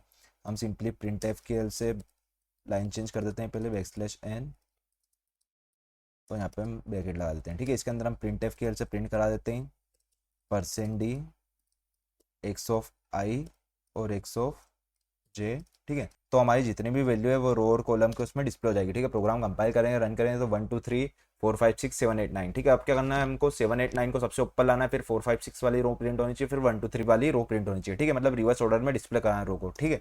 तो हमारे रो को डिस्प्ले कराना काम कौन करता है, हमारा आउटर लूप करता है। किस में चेंजेस करेंगे, आउटर लूप में। तो हम सिंपली कर देंगे यहाँ पे 2 से चालू करेंगे, ग्रेटर देन इक्वल 0, और यहाँ पे हम आई को माइनस माइनस कर देंगे, ठीक है। तो सबसे पहले क्या प्रिंट होएगा हमारा, x ऑफ 2, आई की वैल्यू 2 है इसलिए, फिर 0, ठीक है। तो 2 ऑफ 0 प्रिंट होएगा, फिर हमारा 2 ऑफ 1 प्रिंट होएगा, फिर 2 ऑफ 2 प्रिंट होएगा, ठीक है। फिर आई की वैल्यू डिक्रीमेंट होकर कितनी आएगी 1, तो 1 ऑफ 0 प्रिंट होएगा, फिर 1 ऑफ 1, फिर 1 ऑफ 2, ठीक है। उसके बाद आई की वैल्यू डिक्रीमेंट होकर 0 हो जाएगी, ठीक है। फिर क्या प्रिंट होएगा 0 ऑफ 0, ठीक है, फिर 0 ऑफ 1, फिर 0 ऑफ 2, ठीक है। इस तरीके से प्रिंट होगा, ठीक है। तो प्रोग्राम में अब क्या आएगा, रिवर्स ऑर्डर में रो प्रिंट हो जाएगी, ठीक है। प्रोग्राम कंपाइल करा, रन करा, तो 7 8 9 4 6 7 1 2 3 प्रिंट हो गया, ठीक है। अब हमें रो को नहीं, कॉलम को रिवर्स ऑर्डर में डिस्प्ले करने का प्रोग्राम बनाना है, ठीक है। तो अब हम क्या करेंगे, आउटर लूप के चेंजेस जो करे थे उसको वैसे ही कर देते हैं, ठीक है। लेस देन इक्वल टू आई को इंक्रीमेंट कर देते हैं। अब हमें कॉलम को रिवर्स ऑर्डर में डिस्प्ले करना है, तो हम क्या करेंगे, कॉलम में चेंजेस करेंगे। हम यहाँ पे सिंपली 2, और यहाँ पे ग्रेटर देन इक्वल 0, और यहाँ पे जे को माइनस माइनस कर देंगे, ठीक है। तो ये हमारा कॉलम को रिवर्स ऑर्डर में डिस्प्ले करने का प्रोग्राम बन गया। प्रोग्राम कंपाइल करेंगे, रन करेंगे, तो अभी हमारा 3 2 1 6 5 4 9 8 7, ठीक है। तो रिवर्स ऑर्डर में हमारा कॉलम डिस्प्ले हो गया, ठीक है। अब आप चाहते हो कि दोनों को रिवर्स ऑर्डर में डिस्प्ले करना है, तो आप सिंपली यहाँ पे वापस से वो कर दीजिए 2 ग्रेटर देन इक्वल 0, तो हमारे रो और कॉलम दोनों रिवर्स ऑर्डर में डिस्प्ले हो जाएंगे, ठीक है। ये प्रोग्राम रो और कॉलम को दोनों को डिस्प्ले कराने का है रिवर्स ऑर्डर में, ठीक है। प्रोग्राम कंपाइल करा, रन करा, तो हमारे रो और कॉलम दोनों रिवर्स ऑर्डर में प्रिंट हो गए, ठीक है। तो ये हमारा प्रोग्राम है, ये प्रोग्राम भी बहुत इंपॉर्टेंट है, मेनली इंटरव्यू में पूछे जाते हैं, ठीक है। तो आपको 2D अरे की वर्किंग समझ में आई गई होगी। 2D अरे में डाटा किस तरीके से असाइन करते हैं, किस तरीके से 2D अरे को बना के तैयार करते हैं। ठीक है, अब चलते हैं हमारे नेक्स्ट टाइप की ओर, अरे में। अब जो हमारा नेक्स्ट टाइप है वो हमारा 3D अरे। ठीक है, इसकी डेफिनेशन क्या है, कलेक्शन ऑफ 2D अरे इज कॉल्ड 3D अरे। ठीक है, 2D अरे के कलेक्शन को 3D अरे कहते हैं। ठीक है, तो आपको दिख ही रहा होगा ये हमारे दोनों 2D अरे हैं। ठीक है, ये हमारा फर्स्ट 2D अरे हो गया, ये हमारा फर्स्ट 2D अरे हो गया 2D अरे, ये हमारा सेकंड 2D अरे हो गया। ठीक है, तो कलेक्शन ऑफ 2D अरे को 3D अरे कहते हैं। अब 3D अरे को किस तरीके से बनाते हैं, चलते हैं प्रोग्राम के थ्रू और समझते हैं।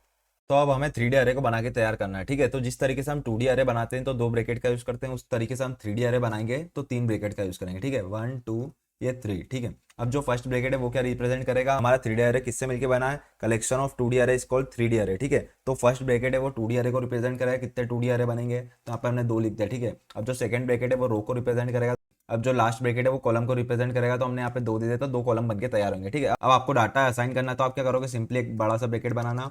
अब 2D अरे को हम किस तरीके से बनाते थे, पहले 2 2D अरे बनाना है हमको सिंपली, तो हमने एक 2 ब्रैकेट और लगा लिए। ठीक है, अब 2D अरे के अंदर हम सिंपली कितनी रो है, 3 रो है, तो यहाँ पे कोमा, ठीक है, कोमा, और यहाँ पे 3 ब्रैकेट लगा दे। ठीक है, क्योंकि हमारी रो कितनी है, 3 है टोटल, यहाँ पे भी सेम ऐसा ही करेंगे। ठीक है, क्योंकि हमारे दोनों 2D अरे में कितनी कितनी रो होगी, 3 3 रो होगी। ठीक है, अब हमारे कॉलम कितने होंगे, 2 कॉलम होंगे, तो हम यहाँ पे 1 2 दे देते हैं, 1 2। ठीक है, 1 2, ये हमारा एक 2D अरे बन के तैयार हो गया। ठीक है, हमने 2 दिए हैं तो एक और 2D अरे की वैल्यू दे देते हैं, इसमें हम दे देते हैं यहाँ पे 1 1 1 1। ठीक है, 1 1। ठीक है, तो हमने वैल्यू असाइन कर दिया। ठीक है, तो आपको समझ में आ ही गया होगा। ठीक है, अब हम क्या करेंगे, हमें 3 लूप की जरूरत पड़ेगी। ठीक है, क्योंकि ये 3 डायमेंशनल अरे है। ठीक है, तो एक आई लेते हैं, एक जे लेते हैं, एक के ले लेते हैं। ठीक है, अब सिंपली हम क्या करते हैं, 3 लूप बना लेते हैं।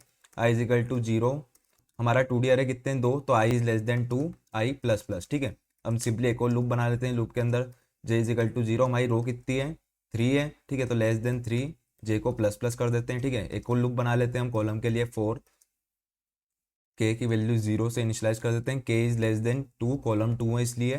ठीक है, के को प्लस प्लस कर देते हैं। ठीक है, अब हम क्या करते हैं, सिंपली इस लूप की बॉडी क्लोज कर देते हैं, इसके अंदर प्रिंटफ की हेल्प से हम 3D अरे को प्रिंट करा देते हैं, %d, हम यहाँ पे एक्स ऑफ आई जे, और यहाँ पे हम के लिख देंगे। ठीक है, सिंपली यहाँ पे ब्रैकेट लगा के क्लोज। ठीक है, अब हमें क्या करना है, सिंपली प्रिंटफ लिखना है कि हमारी लाइन चेंज होए। ठीक है, तो इसके बाद ब्रैकेट लगा देते हैं, एक और लूप की बॉडी क्लोज, और हम यहाँ पे हमारे 2D अरे अलग अलग दिखे इसलिए हम यहाँ पे बैकस्लैश 2 बार यूज़ कर लेते हैं। ठीक है, यहाँ पे सबसे बाहर वाले लूप की बॉडी क्लोज कर देते हैं। ठीक है, तो हमारा प्रोग्राम बन के तैयार हो गया है। ठीक है, अब हमारा लूप कहाँ से चलेगा, जो हमारा सबसे बाहर वाला लूप है वो 2 बार चलेगा, जो अंदर वाला लूप है वो 3 बार चलेगा, जो उसके अंदर वाला लूप है वो 2 बार चलेगा। ठीक है, यहाँ पे आप सिंपली स्पेस ले लेना, प्रोग्राम कंपाइल करा, रन करा, तो ये हमारे 2 2D अरे बन के तैयार हो गए। ठीक है, रो कितने डिस्प्ले हो रही है हमारी 2D अरे में, 3 3 हो रही है। ठीक है, कॉलम कितने दिए थे, 2, तो कॉलम भी कितने डिस्प्ले हो रहे हैं, 2। ठीक है, तो ये हमारा 3D अरे का एग्जांपल है।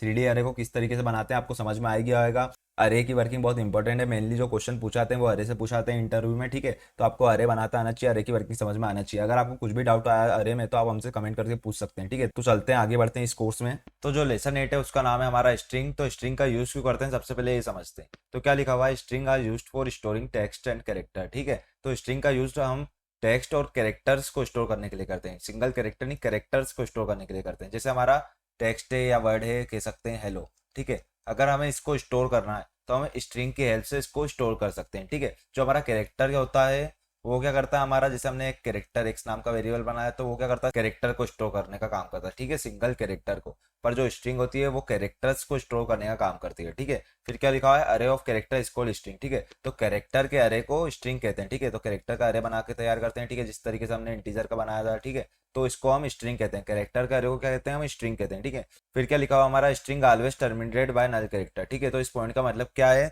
जो स्ट्रिंग है वो हमेशा टर्मिनेटेड होती है नल कैरेक्टर से। ठीक है, इसका मतलब ये है, जैसे सपोज करो हमारा एक अरे है।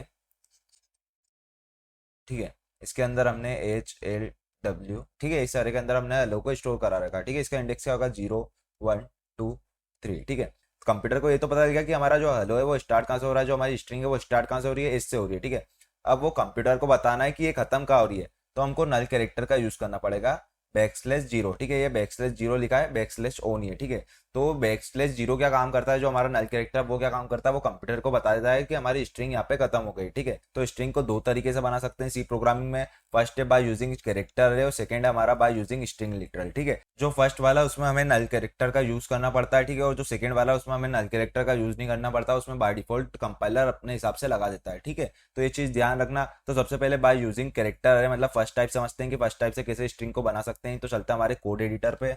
तो अब हमें स्ट्रिंग बना के तैयार करना है। ठीक है, तो आपको पता ही है पहले कि कैरेक्टर किस टाइप से बनाते हैं, हम आपको एक और बार बता देते हैं। ठीक है, तो हम सिंपली कैरेक्टर टाइप का एक वेरिएबल बनाते हैं एक्स नाम का। इसको स्टोर कैसे कराते हैं, सिंगल इन्वर्टेड कोमा के अंदर हम स्टोर कराते हैं कैरेक्टर को, आपको पता ही है। ठीक है, कैरेक्टर को प्रिंटफ से प्रिंट कैसे कराते हैं, हम %c फॉर्मेट स्पेसिफायर का यूज करते हैं कैरेक्टर के लिए। ठीक है, ये चीज़ हमने आपको पहले की वीडियो में बताई देता है। यहाँ पर हम वेरिएबल का नाम लिख देते हैं, प्रोग्राम कंपाइल करें रन करेंगे तो हमारा ए प्रिंट हो जाएगा। ठीक है, जो हमने स्टोर कराया था। ठीक है, तो इस तरीके से हम कैरेक्टर को स्टोर और प्रिंट कराते हैं, आपको ये बता देता पहले। अब हमें कैरेक्टर टाइप का अरे बना के तैयार करना है, क्योंकि हमारी स्ट्रिंग क्या होती है, कैरेक्टर के अरे को हम स्ट्रिंग कहते हैं। ठीक है, तो हम क्या करते हैं, जिस तरीके से हमने इंटीजर टाइप का अरे बनाया था उसी टाइप से हम कैरेक्टर टाइप का बना लेते हैं। यहाँ पे हम स्क्वायर ब्रैकेट लगा देते हैं। ठीक है, तो ये हमारा कैरेक्टर टाइप का अरे बन गया है। ठीक है, आपको पता है ये कौन सा अरे, जितनी वैल्यू हम इनिशियलाइज करेंगे उतने साइज का अरे बन के तैयार हो जाएगा। ठीक है, ये ऑटोमेटिक क्रिएट होने वाला अरे है। ठीक है, हम सिंपल क्या करेंगे, इसको ऊपर इनिशियलाइज करना पड़ेगा, क्योंकि हम ऑटोमेटिक क्रिएट होने वाला अरे बनाते हैं तो उसको ऊपर ही इनिशियलाइज करना पड़ता है। ठीक है, इसके अंदर हम हेलो को स्टोर करा देते हैं सिंपली। तो एच कैरेक्टर के लिए हमें सिंगल इन्वर्टेड कोमा का यूज़ करते हैं, आपको बता ही दिया है। ठीक है, हमने आपको बता ही दिया था एक पॉइंट कि अगर हम पहले टाइप से स्ट्रिंग बना रहे हैं मतलब बाय यूजिंग कैरेक्टर है, तो हमें क्या करना पड़ेगा, नल कैरेक्टर का यूज करना पड़ेगा। ठीक है, तो हम सिंपली यहाँ पे नल कैरेक्टर का यूज कर लेते हैं। ठीक है, अगर हमें स्ट्रिंग को प्रिंट करना है तो हमें क्या करना पड़ेगा, प्रिंटफ लिखना है।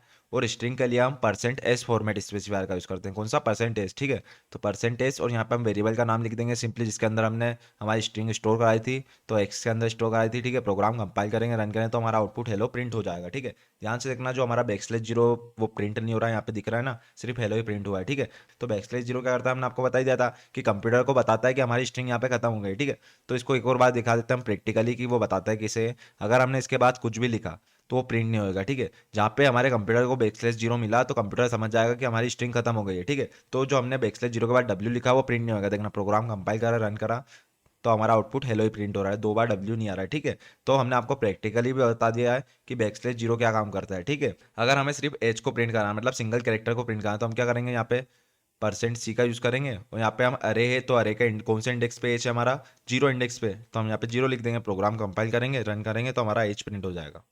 तो हमने पहला तरीका देख ही लिया था स्ट्रिंग को किस तरीके से प्रिंट कराते हैं। ठीक है, सिंपल। हम दूसरा तरीका देख लेते हैं, हम यहाँ से डब्ल्यू हटा देते हैं। ठीक है, तो अब दूसरा तरीका देख लेते हैं, हम क्या कर सकते हैं, लूप के हेल्प से भी प्रिंट कर सकते हैं। हम यहाँ पे इंटीजर आई नाम का वेरिएबल लेते हैं, जीरो स्टोर कर देते हैं, क्योंकि हमारा अरे का इंडेक्स कहाँ से स्टार्ट होता है, जीरो से। ठीक है, हम वाइल लूप बना लेते हैं यहाँ पे सिंपली। और हम यहाँ वाइल लूप के अंदर कंडीशन क्या लिखेंगे, हमें पता है कि हमारी स्ट्रिंग कहाँ से टर्मिनेट हो जाती है, बैकस्लैश जीरो से। ठीक है, तो हम क्या कंडीशन लिखेंगे, जब तक हमारे अरे की वैल्यू इक्वल नहीं होती बैकस्लैश जीरो के। ठीक है, हमने बैकस्लैश जीरो वहाँ पे स्टोर करा है। ठीक है, तो हम वहीं तक लूप चलाएंगे, हमें हेलो को प्रिंट कराना है सिंपली। तो हम क्या करते हैं, यहाँ पे सिंपली कंडीशन लिखते हैं, x of i is not equal to backslash zero. ठीक है, ये कंडीशन क्यों लिखा हमने आपको समझा ही दिया है। अब सिंपली हम क्या करते हैं, प्रिंट एफ की हेल्प से प्रिंट करा लेते हैं, %c का यूज़ कर लेते हैं। ठीक है, और यहाँ पे हम एक्स ऑफ आई लिख देते हैं। ठीक है, यहाँ पे आई को इंक्रीमेंट करना मत भूलना, नहीं तो हमारा लूप क्या हो जाएगा, इन्फिनिटी हो जाएगा। ठीक है, ये चीज़ आपको पता ही है। ठीक है, तो हमारा प्रोग्राम बन के तैयार हो गया, स्ट्रिंग को प्रिंट कराने का, प्रोग्राम कंपाइल करेंगे रन करेंगे तो हमारा आउटपुट क्या आ गया, हेलो आ गया है। ठीक है, तो ये दूसरा तरीका हो गया स्ट्रिंग को प्रिंट कराने का। ठीक है, तो हमने आपको बोला था कि हम देखेंगे कि बैकस्लैश जीरो का अगर हमने यूज़ नहीं करा तो क्या होगा। ठीक है, तो हम एक बार यूज़ नहीं करके देखते हैं कि क्या आउटपुट आता है हमारे प्रोग्राम का। ठीक है, तो प्रोग्राम कंपाइल करा रन करा तो हमारा आउटपुट क्या आता है देखते हैं।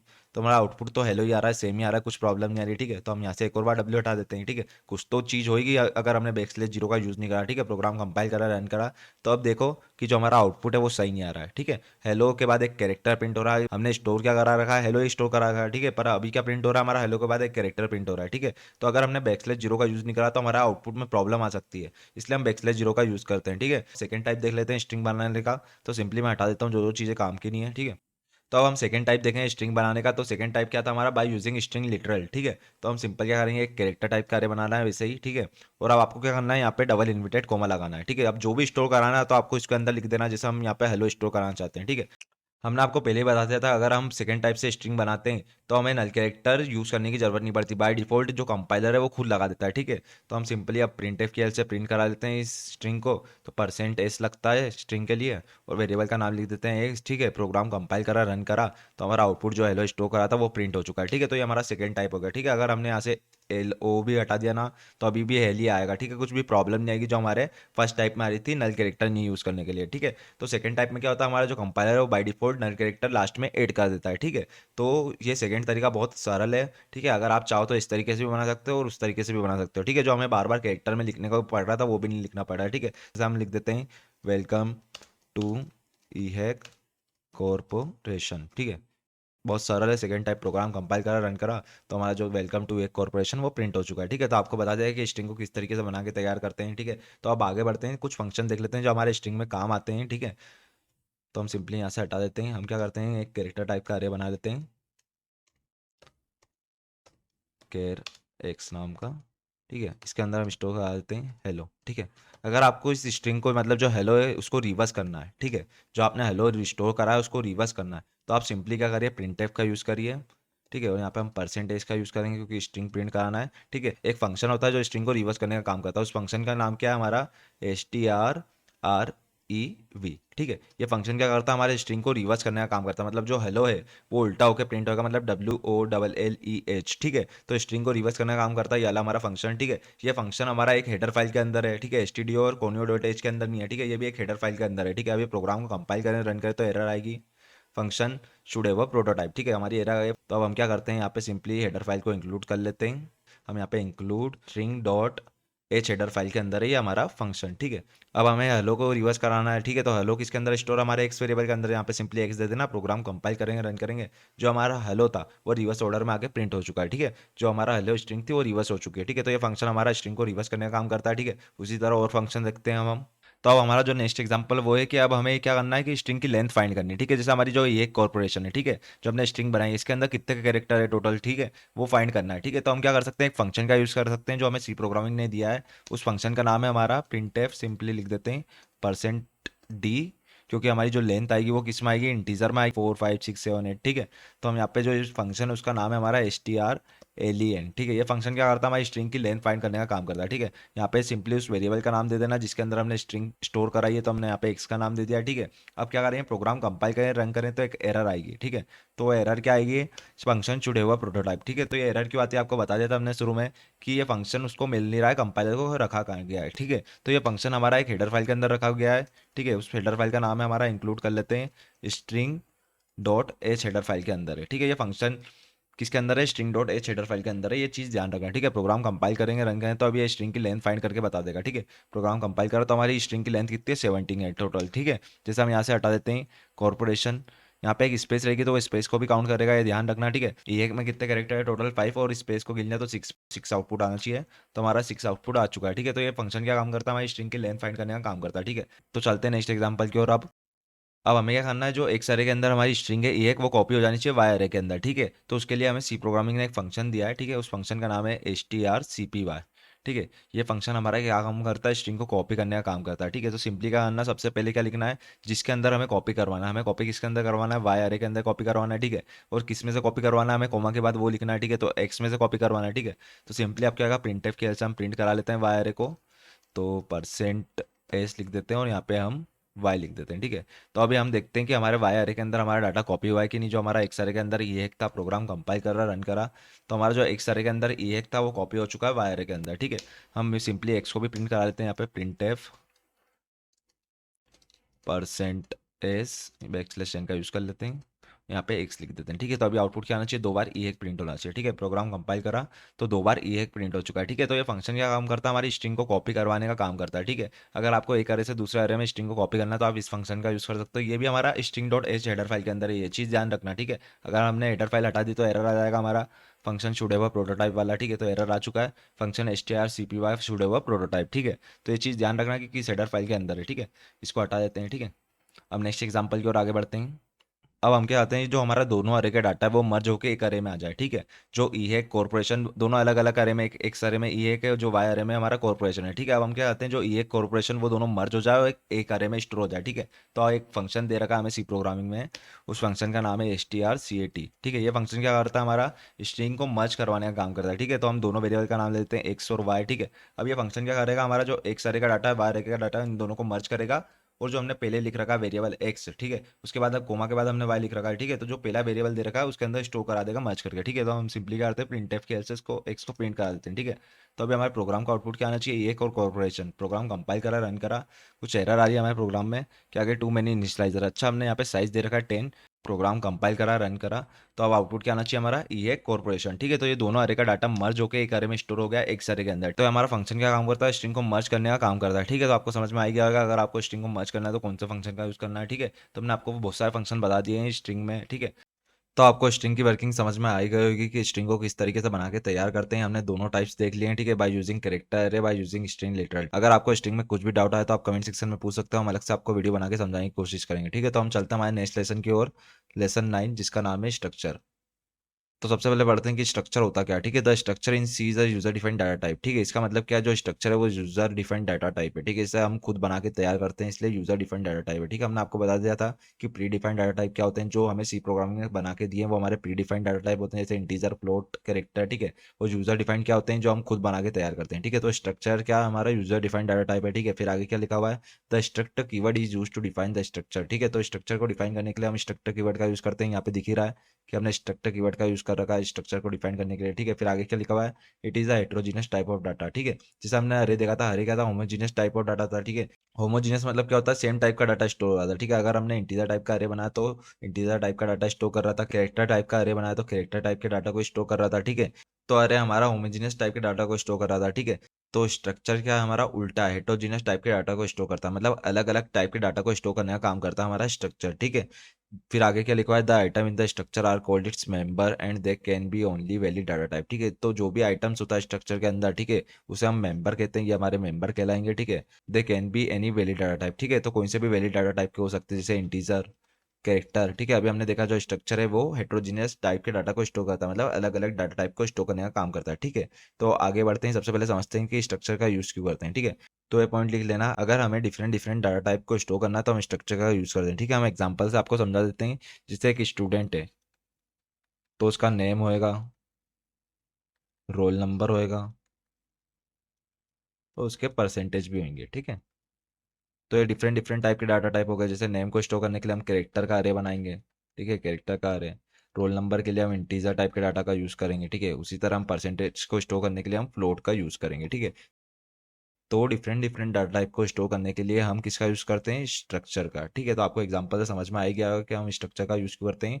तो स्ट्रक्चर को किस तरीके से बनाते हैं उसका सिंटेक्स आपको बता देते हैं। तो स्ट्रक्चर को बनाने के लिए सिंपल सा सिंटेक्स यहाँ पे, सबसे पहले हम स्ट्रक्चर कीवर्ड का यूज़ करेंगे, फिर स्ट्रक्चर का नाम लिखेंगे, हम कुछ भी लिख सकते हैं, जैसे हमने लिख दिया फर्स्ट, ठीक है।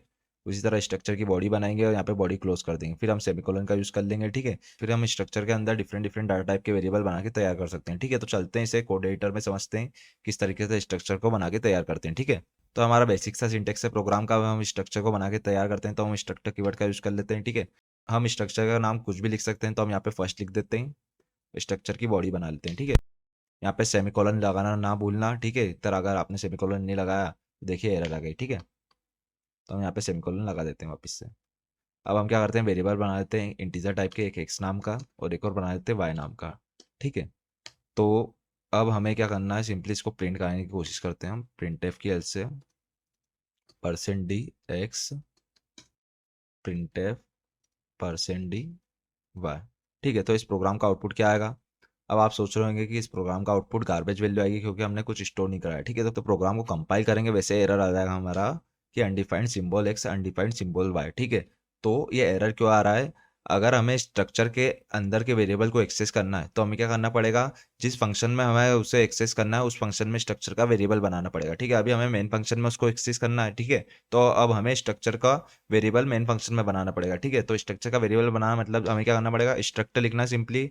हमारा स्ट्रक्चर किस नाम से बना है, फर्स्ट नाम से फर्स्ट लिखना है, ठीक है। स्ट्रक्चर का नाम लिखना है, फिर हमें क्या करना है, वेरिएबल का नाम दे देना है कुछ भी, जैसे हमने यहाँ पे ए दे दिया, ठीक है।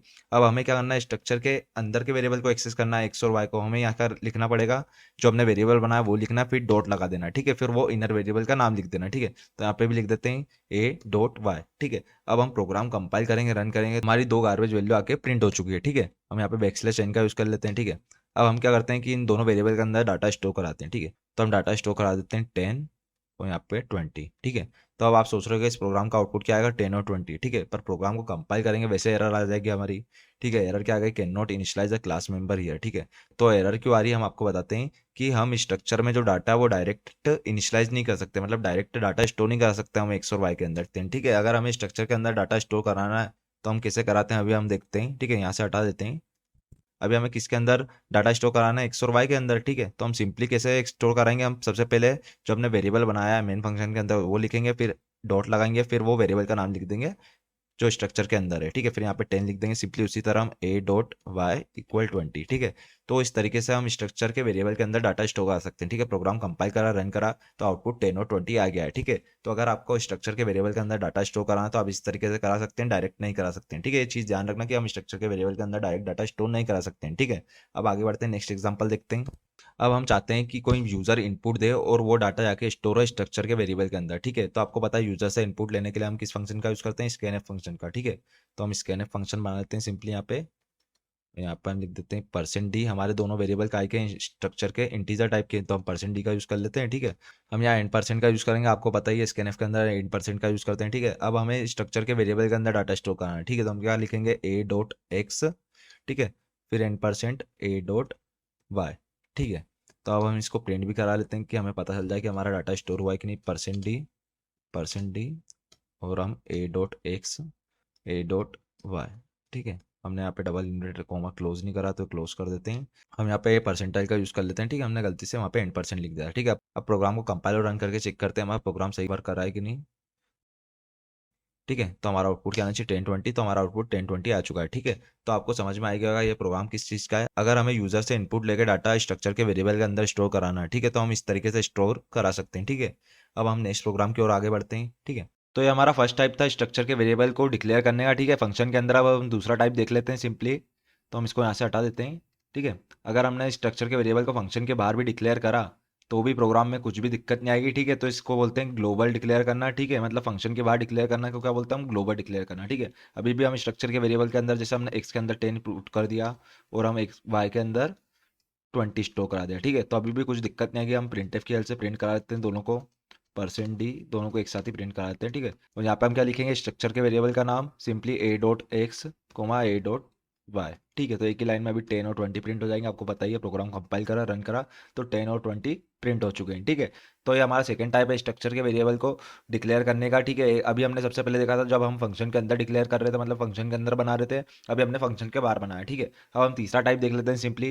अब आपको क्या करना है, सिंपली कुछ नहीं करना है, यहाँ पे हमने सेमीकोलन लगाया है, वहाँ पे सिर्फ वेरिएबल का नाम लिख देना है, ठीक है। सिंपल क्या करना है, वेरिएबल का नाम लिख देना है जिस नाम से आपको बनाना है, ठीक है। तो हम यहाँ पे जैसे ए दे देते हैं, ठीक है। तो अब क्या होगा, ए नाम का वेरिएबल बनके तैयार हो जाएगा स्ट्रक्चर का। अभी भी हम प्रोग्राम को कंपाइल और रन करेंगे तो कुछ भी एरर नहीं आएगी, कुछ भी प्रॉब्लम नहीं आएगी, सेम वर्क करेगा प्रोग्राम, ठीक है। तो ये हमारा तीसरा टाइप है स्ट्रक्चर के वेरिएबल को बना के तैयार करने का, ठीक है। हम स्ट्रक्चर के वेरिएबल का नाम कुछ भी रख सकते हैं, हमने आपको बताया था, जैसे हमने यहाँ पे बी रखा है तो आपको क्या करना पड़ेगा, सिंपली बी डॉट एक्स करना पड़ेगा, ठीक है। जिस नाम से वेरिएबल बना है वही नाम लिखना पड़ेगा यहाँ पे। तो हम यहाँ पे बी डॉट एक्स लिख देते हैं और बी डॉट वाई लिख देते हैं, ठीक है। प्रोग्राम कंपाइल करा, रन करा, तो आउटपुट 10 और 20 आ चुका है, ठीक है। तो हमने तीनों टाइप देख लिए। सबसे पहले हमने फंक्शन के अंदर बनाया था, फिर फंक्शन के बाहर ग्लोबली, तीसरा हमने स्ट्रक्चर की बॉडी में बना के तैयार कर दिया, ठीक है। तो हमने तीनों टाइप देख लिए स्ट्रक्चर के वेरिएबल बनाने के, ठीक है। अब आगे बढ़ते हैं नेक्स्ट एग्जाम्पल की ओर। तो नेक्स्ट एग्जांपल में आगे बढ़ने से पहले सबसे पहले एक चीज़ समझ लेते हैं कि स्ट्रक्चर की मेमोरी कैसे क्रिएट होती है हमारे कंप्यूटर सिस्टम में, ठीक है। तो हम कुछ पॉइंट लिखवाएंगे, आप लिख लेना, ठीक है। तो सबसे पहला पॉइंट हमारा ये है कि स्ट्रक्चर की मेमोरी जब जाके क्रिएट होती है जब हम स्ट्रक्चर का वेरिएबल बनाते हैं, ठीक है।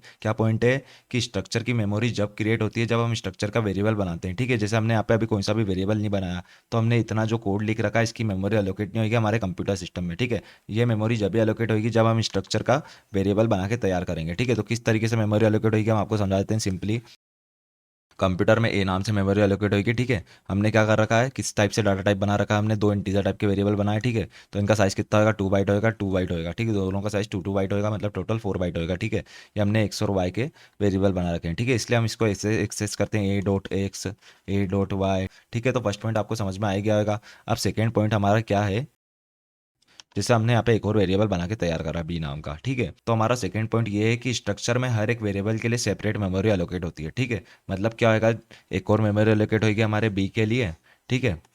उसके एक्स और वाई के लिए मेमोरी एलोकेट हुई अंदर, ठीक है, ये इनका भी साइज 2 बाइट, इसका भी साइज 2 बाइट। ठीक है, तो हमारा सेकंड पॉइंट यही है कि हर एक वेरिएबल के लिए स्ट्रक्चर में सेपरेट मेमोरी एलोकेट होती है। ठीक है, मतलब ए के एक्स वाई अलग होंगे, बी के एक्स वाई अलग होंगे। ठीक है, सेपरेट सेपरेट मेमोरी एलोकेट हो रही है। ठीक है, तो बी के एक्स वाई को एक्सेस करना है तो हम क्या लिखेंगे, बी डॉट एक्स और बी डॉट वाई। ठीक है, तो सेकंड पॉइंट आपको समझ में आ गया होगा। तो चलते हैं इस पॉइंट को देखते हैं हमारे कोड एडिटर पे। तो सिंपली क्या करते हैं, हम दो वेरिएबल बना लेते हैं, एक ए और एक बी नाम से। ठीक है, हम क्या करते हैं, ए डॉट एक्स के अंदर 10 स्टोर करा देते हैं। ठीक है, और हम इसको प्रिंटफ की हेल्प से प्रिंट करा देते हैं। तो यहाँ पे हम %d लिख देते हैं। यहाँ पे ए डॉट एक्स को प्रिंट कराना है तो ए डॉट एक्स लिख देते हैं। ठीक है, और प्रिंट एफ की हेल्प से हम बी डॉट एक्स को भी प्रिंट करा लेते हैं। तो यहाँ पे %d, ठीक है, यहाँ पे बी डॉट एक्स। ठीक है, तो अभी हमारा जो प्रोग्राम का आउटपुट आएगा वो अलग अलग आएगा, मतलब हमने ए डॉट एक्स के अंदर 10 स्टोर कराया है। ठीक है, तो क्या होगा, पहले 10 प्रिंट होएगा, बी डॉट एक्स के अंदर हमने कुछ भी प्रिंट नहीं कराया तो बाय डिफॉल्ट क्या प्रिंट होएगा, 0। ठीक है, प्रोग्राम कंपाइल करा, रन करा, तो हमारा क्या आउटपुट आ गया, 10 और 0 आउटपुट आ गया। ठीक है, इस एग्जाम्पल से आपको समझ में आ ही रहा है कि ए वेरिएबल की मेमोरी अलग क्रिएट हो रही है और बी वेरिएबल की मेमोरी अलग क्रिएट हो रही है। ठीक है, जैसे हम यहाँ पे बी डॉट वाई के अंदर क्या करते हैं, 20 स्टोर करा देते हैं। ठीक है, तो अब सिंपली हम ए डॉट वाई को भी प्रिंट कराते हैं और बी डॉट वाई को भी प्रिंट करा देते हैं। तो हम प्रिंट एफ लिखते हैं %d और यहाँ पे बी डॉट, पहले ए डॉट वाई को प्रिंट करा लेते हैं। ठीक है, प्रिंट एफ %d, यहाँ पे बी डॉट वाई को प्रिंट करा लेते हैं। ठीक है, तो अभी हमारे प्रोग्राम का आउटपुट क्या आएगा, सबसे पहले ए डॉट एक्स के अंदर हमने 10 स्टोर कराया तो 10 प्रिंट होएगा। ठीक है, फिर बी डॉट एक्स के अंदर हमारा क्या प्रिंट होएगा, 0 प्रिंट होएगा क्योंकि हमने कुछ भी स्टोर नहीं करा है। ठीक है, और फिर ए डॉट वाई के अंदर भी 0 प्रिंट होएगा, फिर हमारा बी डॉट वाई के अंदर क्या प्रिंट होएगा, 20। ठीक है, प्रोग्राम कंपाइल करा तो 10 0 0 20 आउटपुट आना चाहिए। ठीक है, प्रोग्राम कंपाइल करा, 10 0 0 20 आउटपुट आ चुका है। ठीक है, तो इस एग्जांपल में आपको दिख ही रहा है कि हमारे जो दोनों वेरिएबल उनकी मेमोरी अलग क्रिएट होगी। ठीक है, जैसे हमने यहाँ पे एक और वेरिएबल बना दिया ना, इंट जेड नाम का।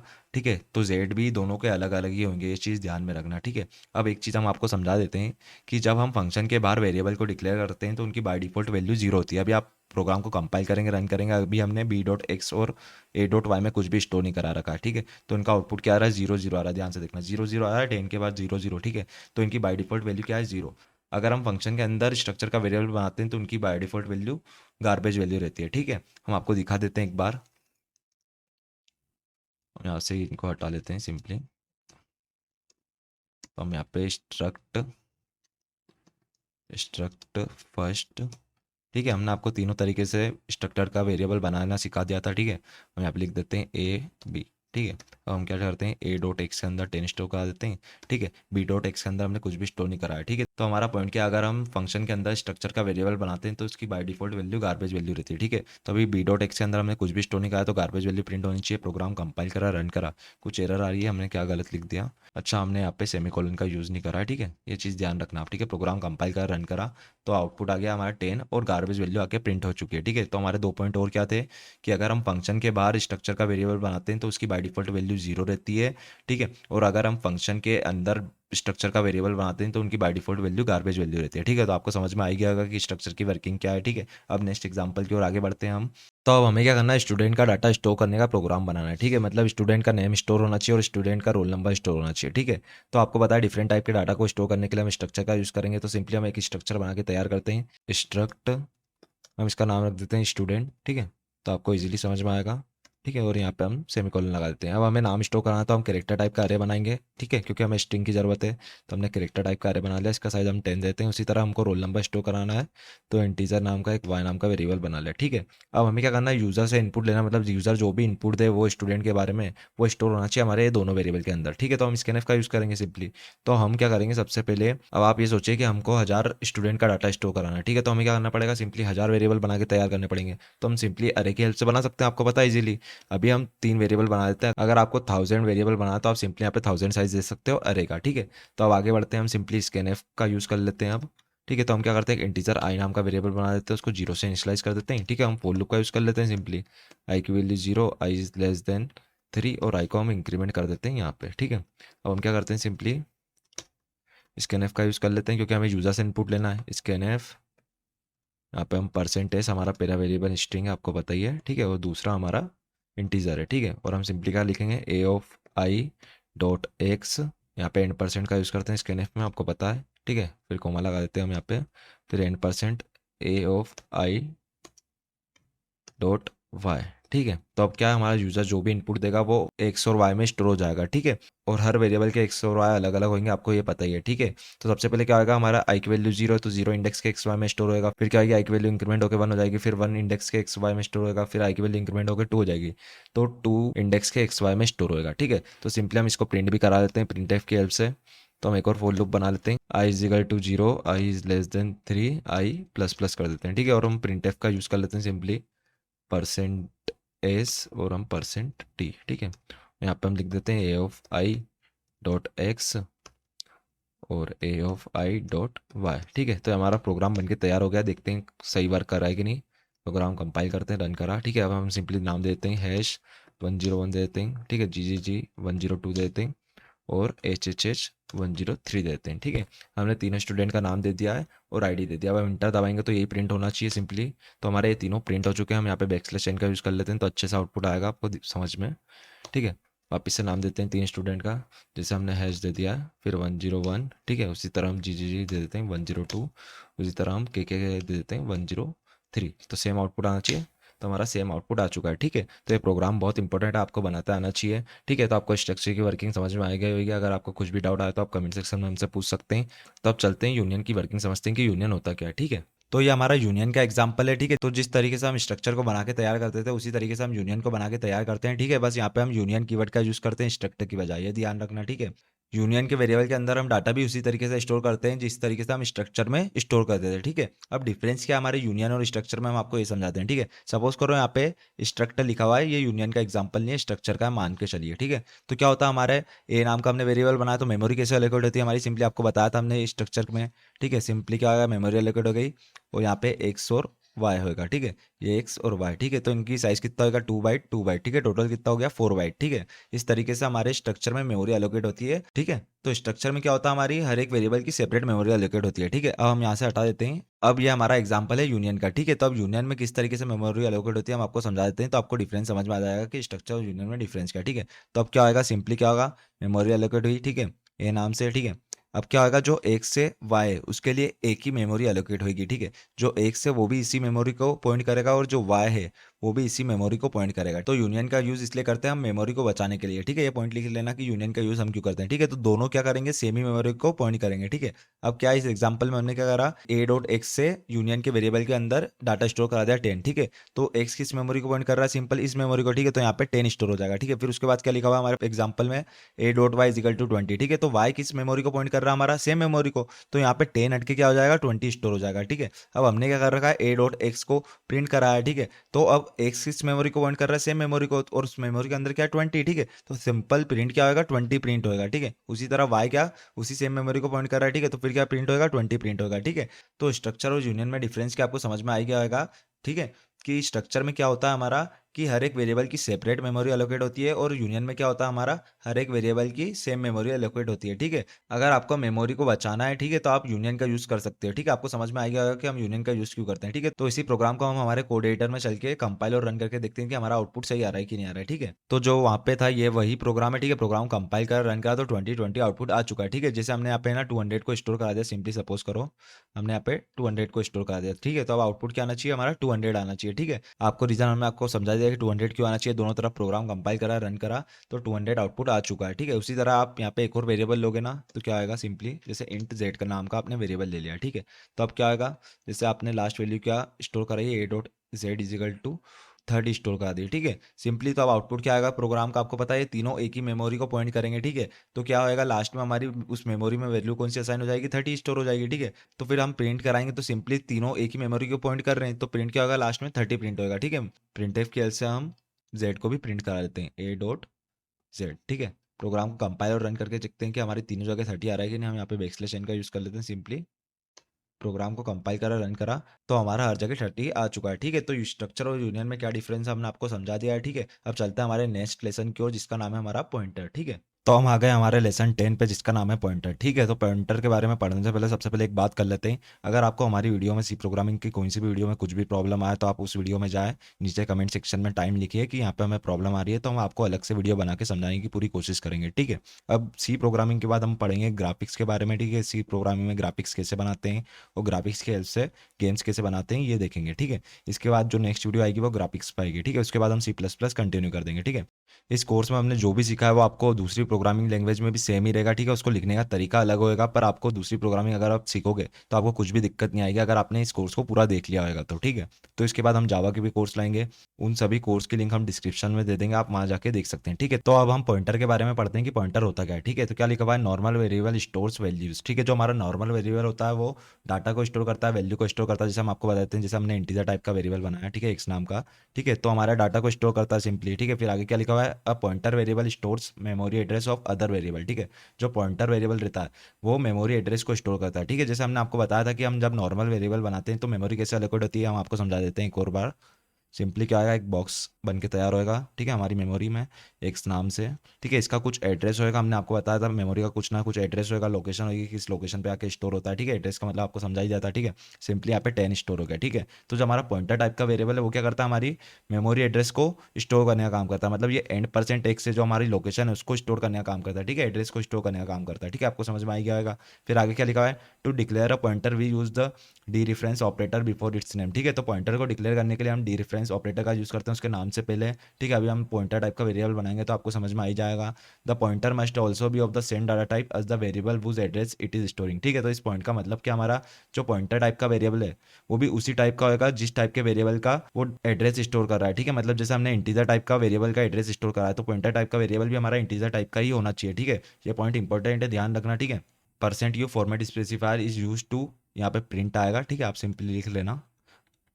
तो क्या लिखा हुआ है, percent u format specifier is use to print unsigned integer values. ठीक है, तो परसेंट यू फॉर्मेट स्पेसिफायर का यूज हम अनसाइंड इंटीजर वैल्यूज को प्रिंट कराने के लिए करते हैं, मतलब ऑल पॉजिटिव वैल्यूज को प्रिंट कराने के लिए करते हैं। ठीक है, सिंपली जिसमें साइन नहीं होता। ठीक है, ध्यान रखना।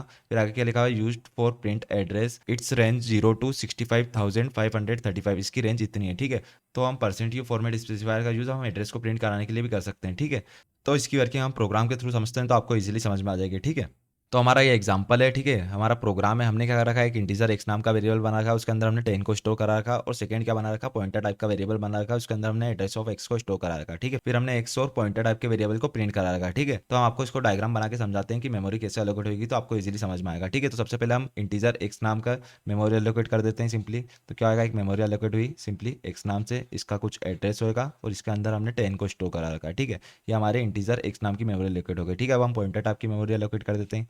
तो एक और मेमोरी एलोकेट हुई पी के लिए हमारे सिंपली।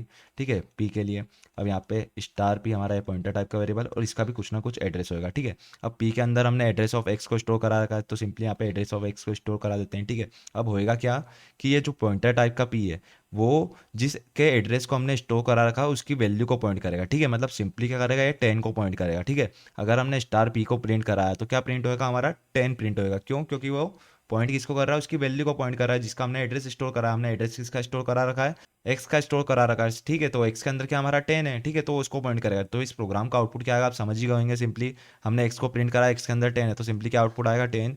फिर हमने एड्रेस ऑफ पी को प्रिंट करा रखा है। ठीक है, तो अब क्या प्रिंट होगा, 10 ही प्रिंट होगा। ठीक है, क्यों प्रिंट हो रहा है हमने आपको समझा दिया। अगर आपको कुछ भी डाउट हो तो आप कमेंट सेक्शन में पूछ लीजिए। ठीक है, तो इस प्रोग्राम को कंपाइल और रन करके चेक करते हैं हमारे कोड एडिटर पे चल के कि हमारा आउटपुट सही आ रहा है कि नहीं आ रहा है। एक चीज़ ध्यान रखना है, यहाँ पे हमने परसेंट यू रखा है ना, तो यहाँ पे परसेंट डी आएगा। ठीक है, क्योंकि हम वैल्यू को प्रिंट करा रहे हैं, परसेंट यू का यूज़ हम एड्रेस को प्रिंट कराने के लिए करते हैं। ठीक है, तो चलते हैं हमारे कोड एडिटर पे अब। तो ये हमारा वही प्रोग्राम है जो हमने आपको वहाँ पे बताया था। ठीक है, तो इस प्रोग्राम का आउटपुट क्या आ रहा था, हमारा 10 और 10। ठीक है, प्रोग्राम को कंपाइल और रन करके चेक करते हैं हमारा आउटपुट सही आ रहा था कि नहीं।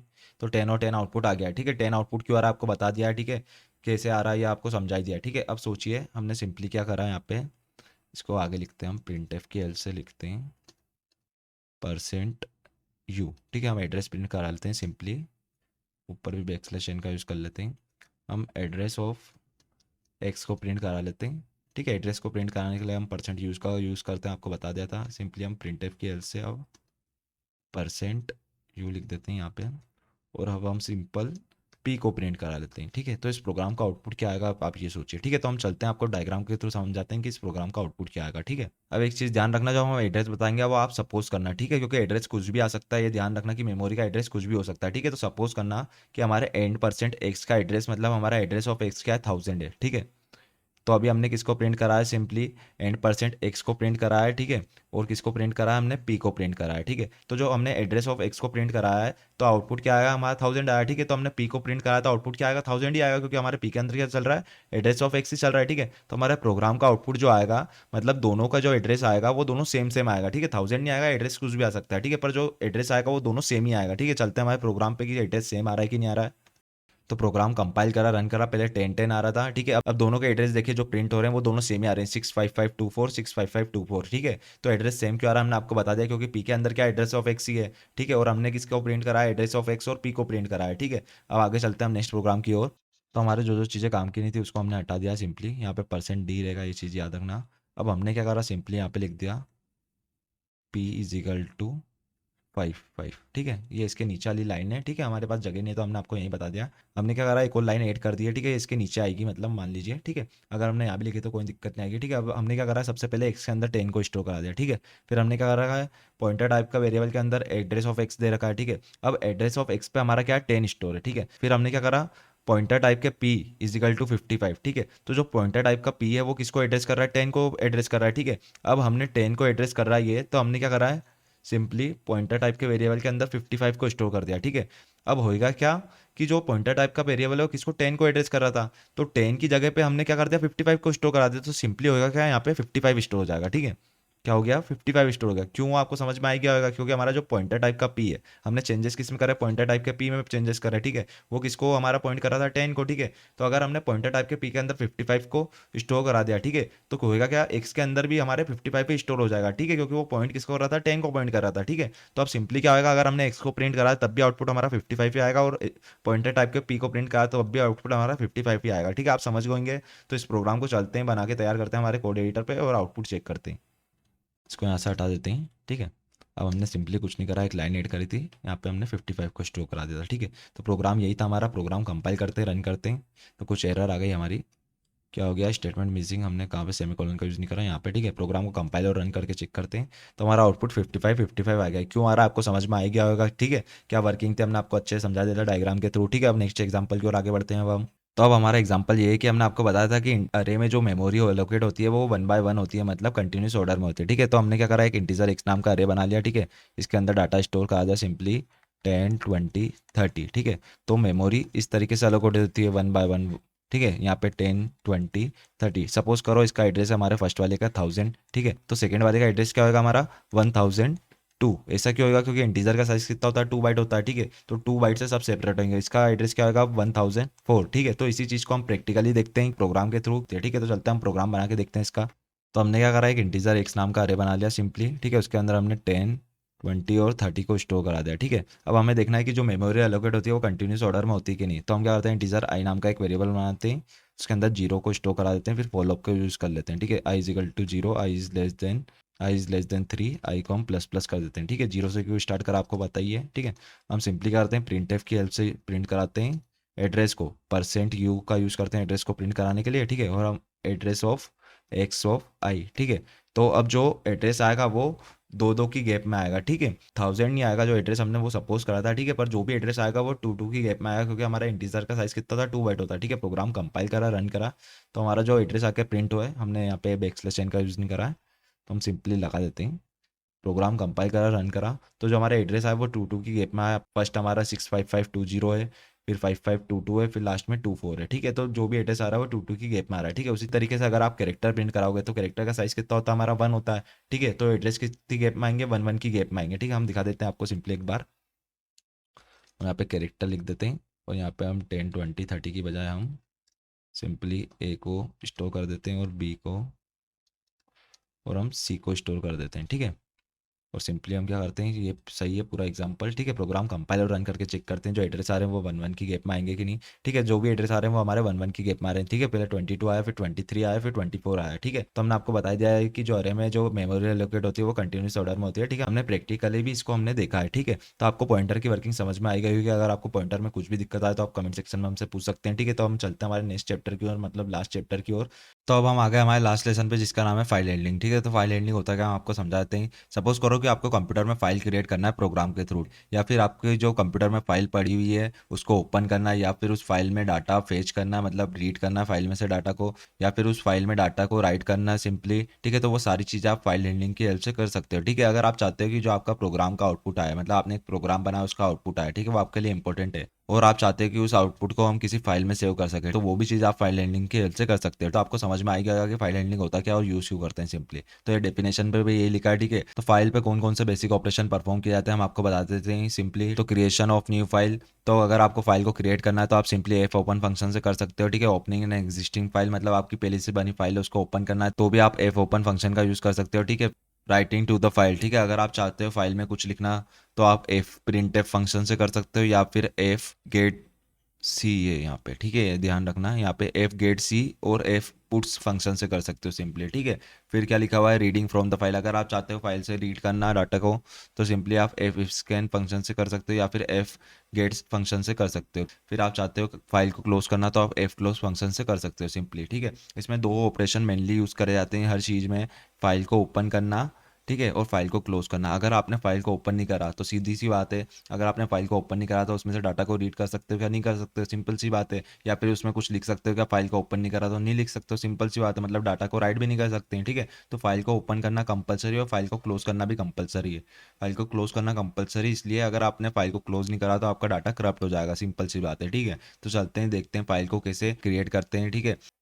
तो यहाँ पे लिखा हुआ है एफ ओपन फंक्शन का यूज क्यों करते हैं, फॉर ओपन फाइल, ठीक है, या फिर क्रिएट करने के लिए, ठीक है। हम आपको समझा देते हैं अभी सिंपली। सबसे पहले क्या करना है, आपको फाइल टाइप का पॉइंटर टाइप का वेरिएबल बना के तैयार करना है। अगर आपको फाइल में कुछ भी करना है ना तो आपको ये बना के तैयार करना ही पड़ेगा, ठीक है। ओपन करना है, राइट करना है, क्लोज करना है, ठीक है। तो आपको फाइल टाइप का एक पॉइंटर टाइप का वेरिएबल बना के तैयार करना है, ये कंपलसरी हर एक प्रोग्राम में अगर आपको फाइल में कुछ करना है तो, ठीक है। सिंपल सी बात है, इसके बिना कुछ भी नहीं होगा आपकी फाइल में, ठीक है। फिर आपको क्या करना है, एफ ओपन फंक्शन का यूज करना है, फाइल का नाम लिखना है अपने हिसाब से, अगर पहले से बनी फाइल है तो उसका सेम टू सेम नाम दे देना और लोकेशन दे देना। फिर मोड देना आपको सिंपली, मोड मतलब अगर आपको फाइल को रीड करना है या फिर राइट करना है, ठीक है, तो उसको मोड कहते हैं, ठीक है। तो आपको समझ में आएगा। एक चीज़ ध्यान रखना है, एफ ओपन फंक्शन में क्या होता है, अगर पहले से बनी फाइल है और उसकी लोकेशन दी है तो वो फाइल ओपन हो जाएगी, और अगर फाइल नहीं बनी हुई है तो उस नाम से फाइल क्रिएट हो जाएगी, ठीक है। ये पॉइंट लिख लेना, अगर फाइल पहले से बनी नहीं है और हमने नाम दे रखा है तो उस नाम से फाइल क्रिएट हो जाएगी, और अगर बनी हुई है तो फाइल ओपन हो जाएगी, ठीक है। तो इसको प्रोग्राम के थ्रू समझते हैं।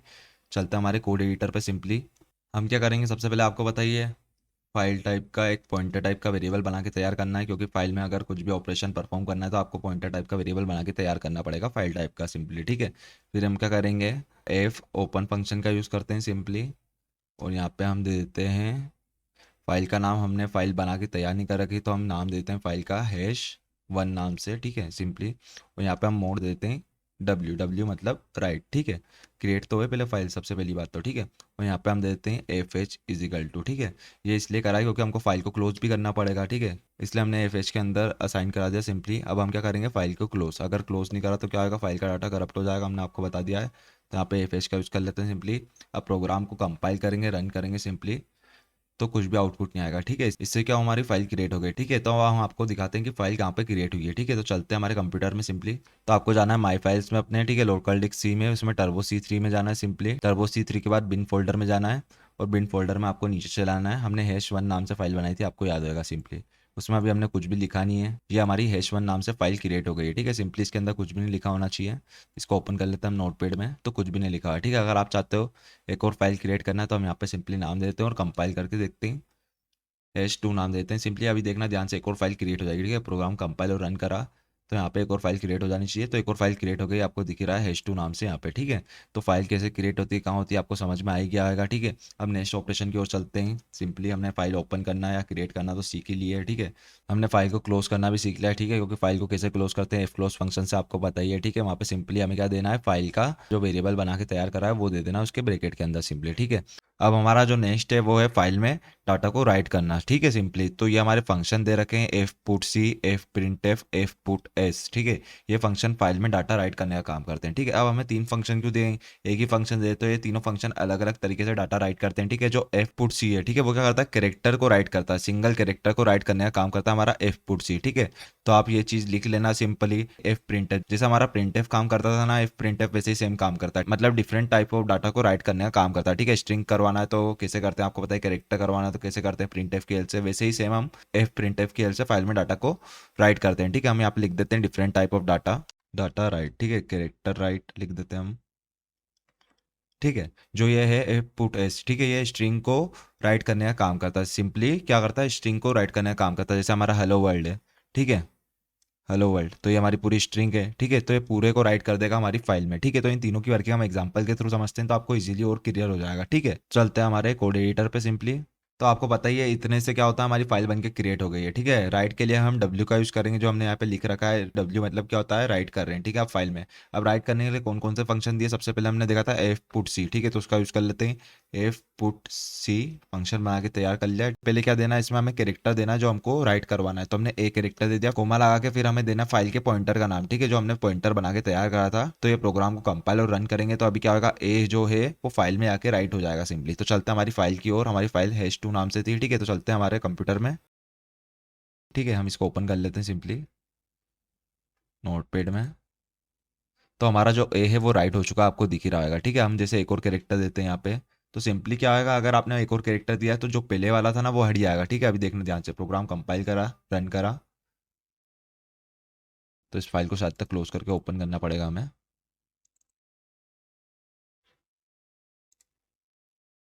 जो हमारा पहला वाला कैरेक्टर है वो हट गया, बी आके राइट हो चुका है, ठीक है। सिंपली आपको दिख ही गया होगा, ठीक है। अब आप चाहते हो कि इसके बाद मतलब हमें लिखा है, मतलब जो भी हम लिख रहे हैं वो इसके बाद आ जाए, ठीक है। तो सिंपली आपको क्या करना पड़ेगा, यहाँ पे जब मोड में आपने राइट दे रखा है ना, तो यहाँ पे आपको ए दे देना है सिंपली, ठीक है। तो प्रोग्राम कंपाइल करेंगे, रन करेंगे, एक और बार बी आना चाहिए, मतलब 2 बार बी प्रिंट होना चाहिए, ठीक है। तो फाइल को क्लोज करके ओपन कर लेता हूँ मैं सिंपली, यहाँ से ओपन कर लेते हैं, ठीक है। तो फाइल ओपन हो चुकी है, देखो जो पहले वाला बी था वो भी लिखा हुआ है, जो बाद वाला बी है वो भी आके लिखा हुआ है, ठीक है। मतलब जो पहले वाला वो हटा भी नहीं, ठीक है। आपको समझ में आएगा मोड ए का मतलब क्या होता है सिंपली, ठीक है। तो आगे चलते हैं हम, अब दूसरे फंक्शन का यूज़ करते हैं सिंपली। अब हमने जो देखा था दूसरा फंक्शन, उसका नाम था हमारा F print f, F print F, ठीक है। अब हम सिंपली इसमें क्या करेंगे, सबसे पहले हमें यहाँ देना है पॉइंटर टाइप के वेरिएबल का नाम, हमने एफ एच नाम से बनाया सिंपली, फिर कोमा लगाना है सिंपली, ठीक है। फिर यहाँ पे हमें लिखना है हमारा जो इस टाइप का डाटा स्टोर करा है, जैसे हम %d लिख देते हैं सिंपली, और यहाँ पे हम दे देते हैं कोमा के बाद हमारे वेरिएबल का नाम, ठीक है। तो हम क्या करते हैं, इंटीजर नाम का वेरिएबल बनाते हैं, एक्स नाम का, उसके अंदर 10 स्टोर करा देते हैं सिंपली, ठीक है। तो हम यहाँ पे हमारे वेरिएबल का नाम दे देते हैं यहाँ पे एक्स, ठीक है। प्रोग्राम कंपाइल करेंगे, रन करेंगे, अभी हमने ए दे रखा है, बी के बाद 10 राइट हो जाना चाहिए, ठीक है। प्रोग्राम कंपाइल करा, रन करा, प्रोग्राम कंपाइल हो चुका है, ठीक है। अब चलता है हमारी फाइल में, जो हमारा बी है उसके बाद में 10 आ चुका है, आपको दिख ही रहा होगा, ठीक है।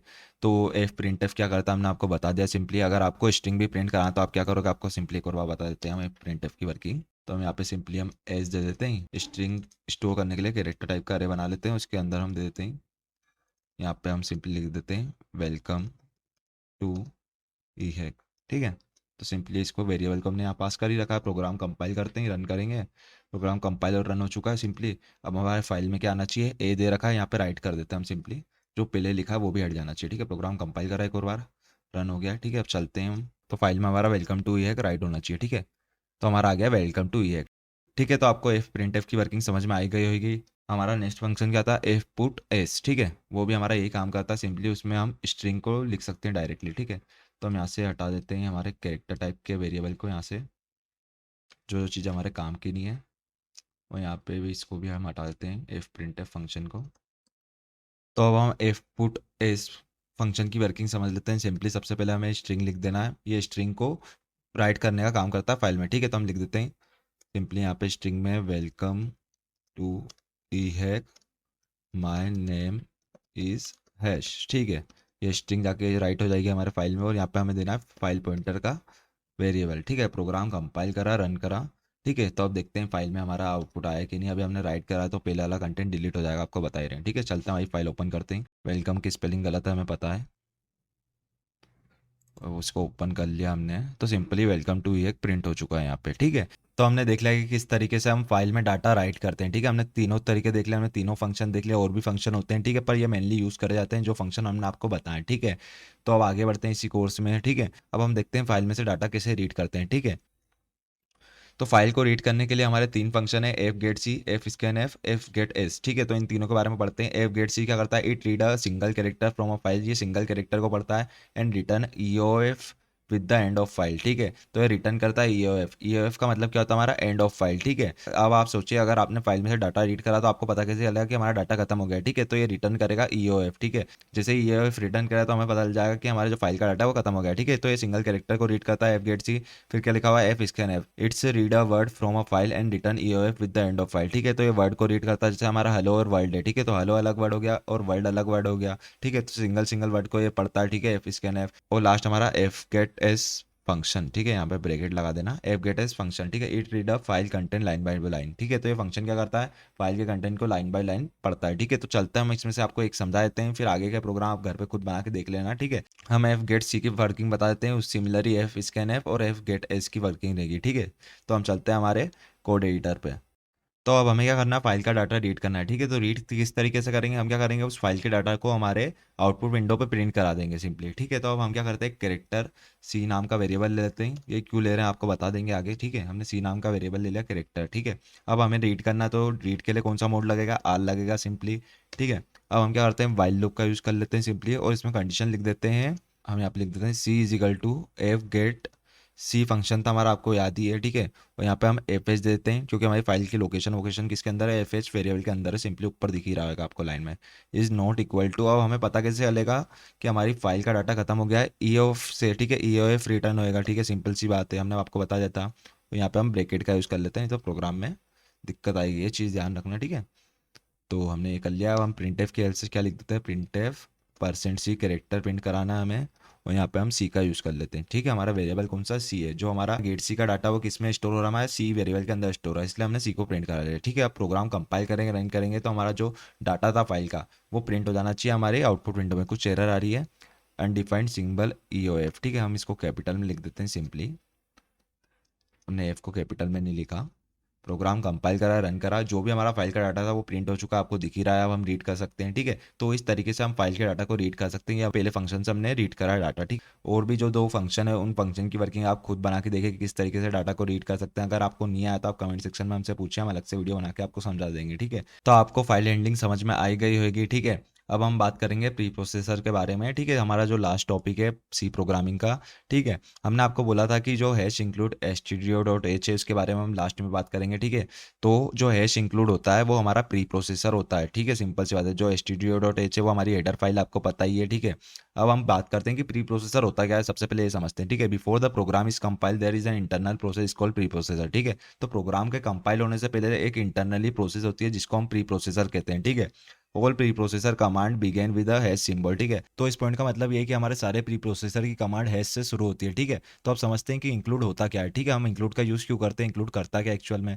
तो जो हमारा इंक्लूड प्री प्रोसेसर है वो क्या करता है, हमारी एक्सटर्नल फाइल को हमारे सोर्स कोड में इंक्लूड करने का काम करता है, ठीक है। आपको याद होगा जब हैश इंक्लूड stdio.h करते हैं, ठीक है, तो हमारा गेट सी फंक्शन मिल जाता है, प्रिंट एफ फंक्शन मिल जाता है, जो कंपाइलर को मिल नहीं रहा होता है, ठीक है। तो उससे क्या हुआ, हमारे जो एक्सटर्नल फाइल थी जो बनी हुई थी हमारी सी प्रोग्रामिंग ने हमको दी थी, ठीक है, वो हमारे प्रोग्राम में आके इंक्लूड हो गई है, ठीक है। तो आपको इंक्लूड का भी मतलब समझ में आ गया होगा, ठीक है। तो हमारे यहाँ पे सी प्रोग्रामिंग का कोर्स खत्म होता है, ठीक है। अगर आपको सी प्रोग्रामिंग के बाद C plus plus Java Python सीखनी है तो आप हमारे चैनल को सब्सक्राइब करें, अगर वीडियो पसंद आए तो वीडियो को लाइक करें, ठीक है। तो मिलते हैं अब नेक्स्ट वीडियो में।